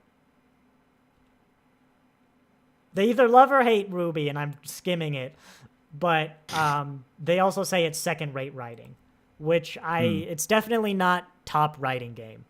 But I think it was mostly the writing. I think they liked Ruby with a taser, but they started with like Jedi Run, and I'm like, is this I don't want Luke to be a woman. Okay, this episode feels like almost go liberation, bold, exhilarating. So they really like it for the era. Plot twists, not gonna be surprising anymore. Tightly written. Doctor delivers a short but powerful closing speech, not about the crimes that the guy actually committed, but about how he made his friends sad. Avoids the usual tearful monologues. I mean, he was in it. Let's be clear. He didn't cry that he made Ruby sad. It was more grounded, definitely. Yeah. Grounded, confident side of the character. Yeah, no, actually, yeah. I really like the energy Shooty brought in that final scene. And I think it's what his Doctor's missing. I feel like he just... he hit the ring, like, around the bullseye, you know? He just missed... So close, you know?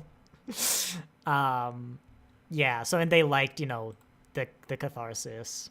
Where's that 7? Chemistry is short and sweet, with copy trips and podcast and love interests to sink their teeth into. Ryan and Ryan are fantastic together.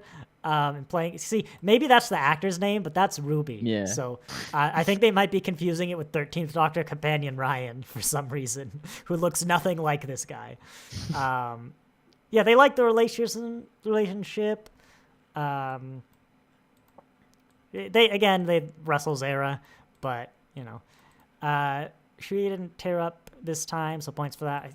He doesn't actually say anything bad about it. This is just a 7. Yeah, this guy stopped before Conrad revealed himself as the villain. That's what this review sounds like. It's like, yeah, he had to go. She's not here. The power went out. 7 out of 10. Yeah, I didn't get to finish it, so you know I'm knocking 3 stars, but 7 out of 10. Well, he talked about Shooty, I think. Maybe he didn't. It's a lot of positivity. He's just someone who believes that like you should have more than 2 spaces above a decent episode when rating it, which honestly fair. That didn't help me at all though. 7 with the possibility to move. I mean, it sure as hell not Lux. Is it better than The Well? God, I don't know. They all have such different flaws. You know? Our average has gone down. Wait, did it? What? Oh yeah, it's because I'm assuming there's more episodes than there are. I'm like, this is awful. What are you vibing? I need more to go off. Think 7 for me. So like worse than Joy. I mean, because I enjoyed it more than the Robot Revolution. Not necessarily. I don't know per se. Because the first half of the episode I loved. I feel like I enjoyed Robot. Did I enjoy? And to I me, feel like it's I think better it than was- Robot. It might have been similar enjoyment to Joy to the World for me, but it was not an 8 out of 10. Actually, that's not bad. That's not a bad comparison. Again, it was probably similar to Joy, which had, that was an episode about the doctor convincing a woman, like insulting a woman into her committing suicide. There's been a lot of that this recently. Is that just me? Of like people convincing other people to kill themselves? I can't say I've had my eyes out for it. You had the guy in Lux too. Yeah. I feel like it's come up more than it should. You know? I will, I'll keep my eyes peeled. There's the captain in The Well. In fact, that was just an episode about like an entity convincing people to kill both other of those people. two were like, they could be seen as that, but I see them both sort of as more of a sacrifice, but Well, yes, but it was a scene where somebody, the captain chose themselves, but, you could view it as a sacrifice, but that's what it was. Yeah. I gotta be, it's below Joy. I'm gonna give it some candy to counteract me analyzing this as what the next era of Doctor Who might be like, We've just come out of a Chibnall era, I don't want another. So it's going to start with a 7. Is it better than Well? Thing is, all those little things about the Well. 6.9 would be funny. I thought about that too. You thought about it crossed my mind. We could all do 6.9. 7.8 is high. What's the people? The people say Joy to the World is 7.2, so I'm gonna give it a 7.3. And are totally meaningless. So yeah, that Alex is being. That's not it for Alex. This is not doing it. A 4, a 6, but like there's an 8, 8, 7. I think Alex has just gone low. You've been pretty 8. Yeah. Here's a thought, and I always look low. I really do. Even Lux, I feel like I could probably go higher. Oh yeah, I wanted space. I'm like, there's a world where I need to play around with. Yeah. I'm hopeful. Yeah. For the rest of this season, if it continues like this for me, I mean, could be maybe a 9 overall rating. I was about to ask this. We are now halfway through the season, right? Mm-hmm. We've done 4. We've got 4 left. You're thinking it might be a 9. So it's like it could fall down to a 4, But right now, what are we thinking about this season? Lightly. We don't have to rank it, of course. I think an 8.5. If last season got an 8, which is better so far, this is better. Across the board, we gave season 1 an 8. And we both said, I don't remember about my wife, but we both said that season needed something connecting it. It was a series of amazing one-offs. We've reversed our roles. Amazing one-offs, but I didn't feel connected. I couldn't get to Ruby. There was a lot, and if the more seasons we got that, the more this would tick down. It sounds silly, but honestly, just getting Belinda home is enough. You know? Maybe it's that the episodes are going into each other, except this one. This is actually a great way to get more episodes without having a nonstop thing. Because people have pointed out Belinda, by the end of The Well, has worked a full shift at the hospital, gotten abducted, experienced the robot revolution, Lux, and The Well without a break or sleeping. Yeah. Poor woman needs a break. A lot. She got one. But even just a full shift, I think she was getting ready for bed. Yeah. But hopefully she's gotten something here. Oh, we never talked. We got the bit where we figured out who told the doctor about Belinda. Did you notice that? Yeah, we did. Yeah. I did that. catch that. I liked it. I mean, I thought when the doctor first said it that it was going to be bigger. It is but actually... it was just him being like, have you met Belinda?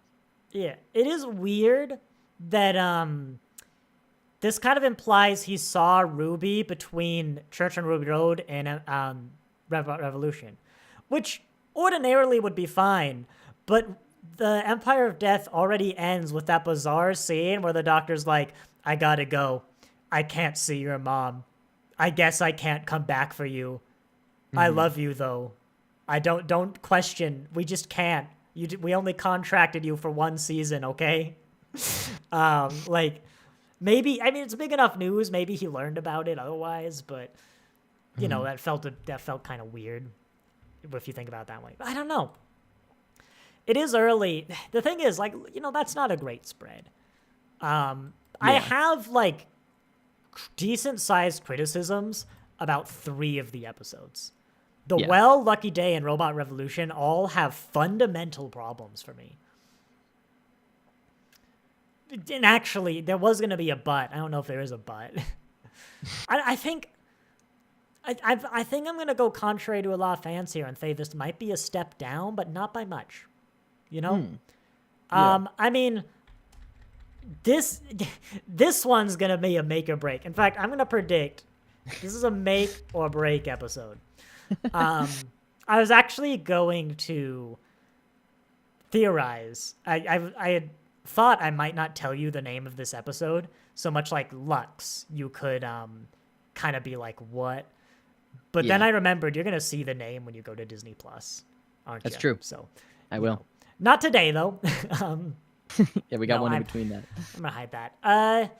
It really depends. Like, if the finale knocks it out of the park, if we get another good Lux. But you'll notice, I think literally every episode now, I've looked back and said, that could be higher, probably. Because a lot of the little nitpicks fade away.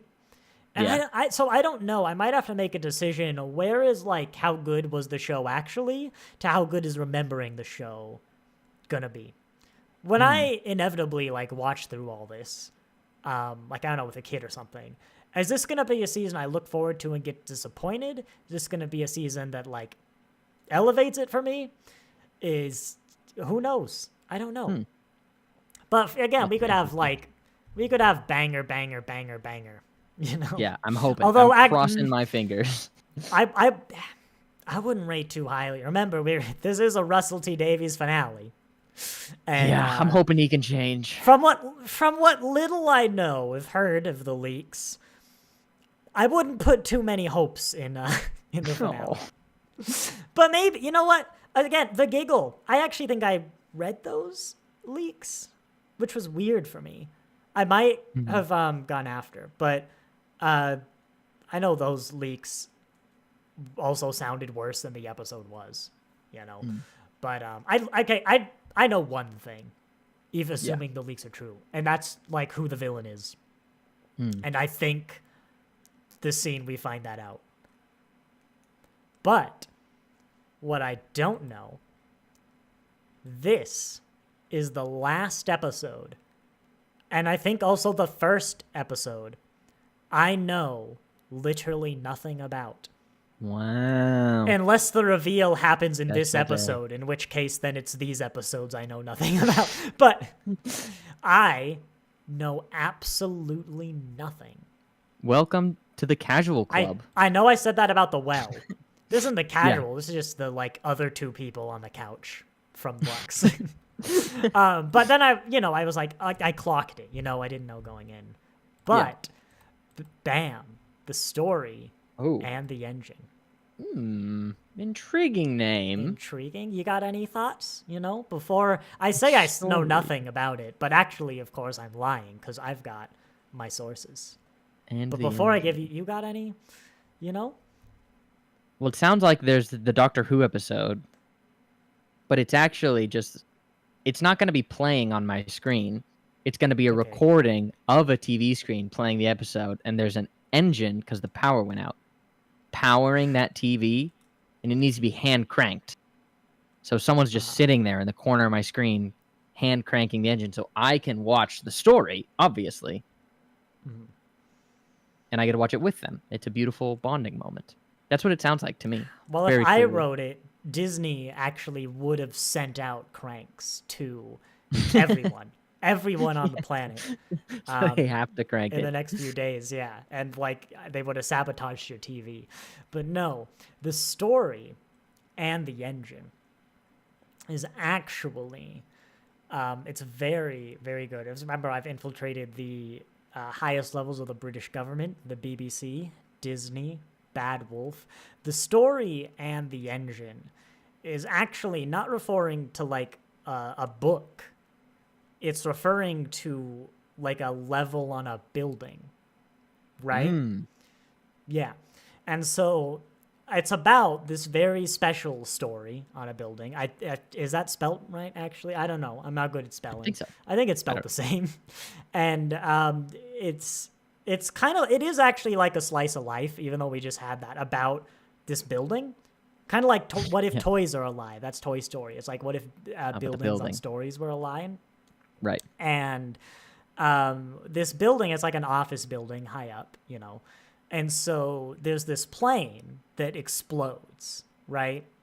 Just unrelated. Sometimes that happens. Boeing ain't what it used to be. I hate to say it. I'm a Washingtonian. Right. I hate to say it, but Boeing just not what it used to be.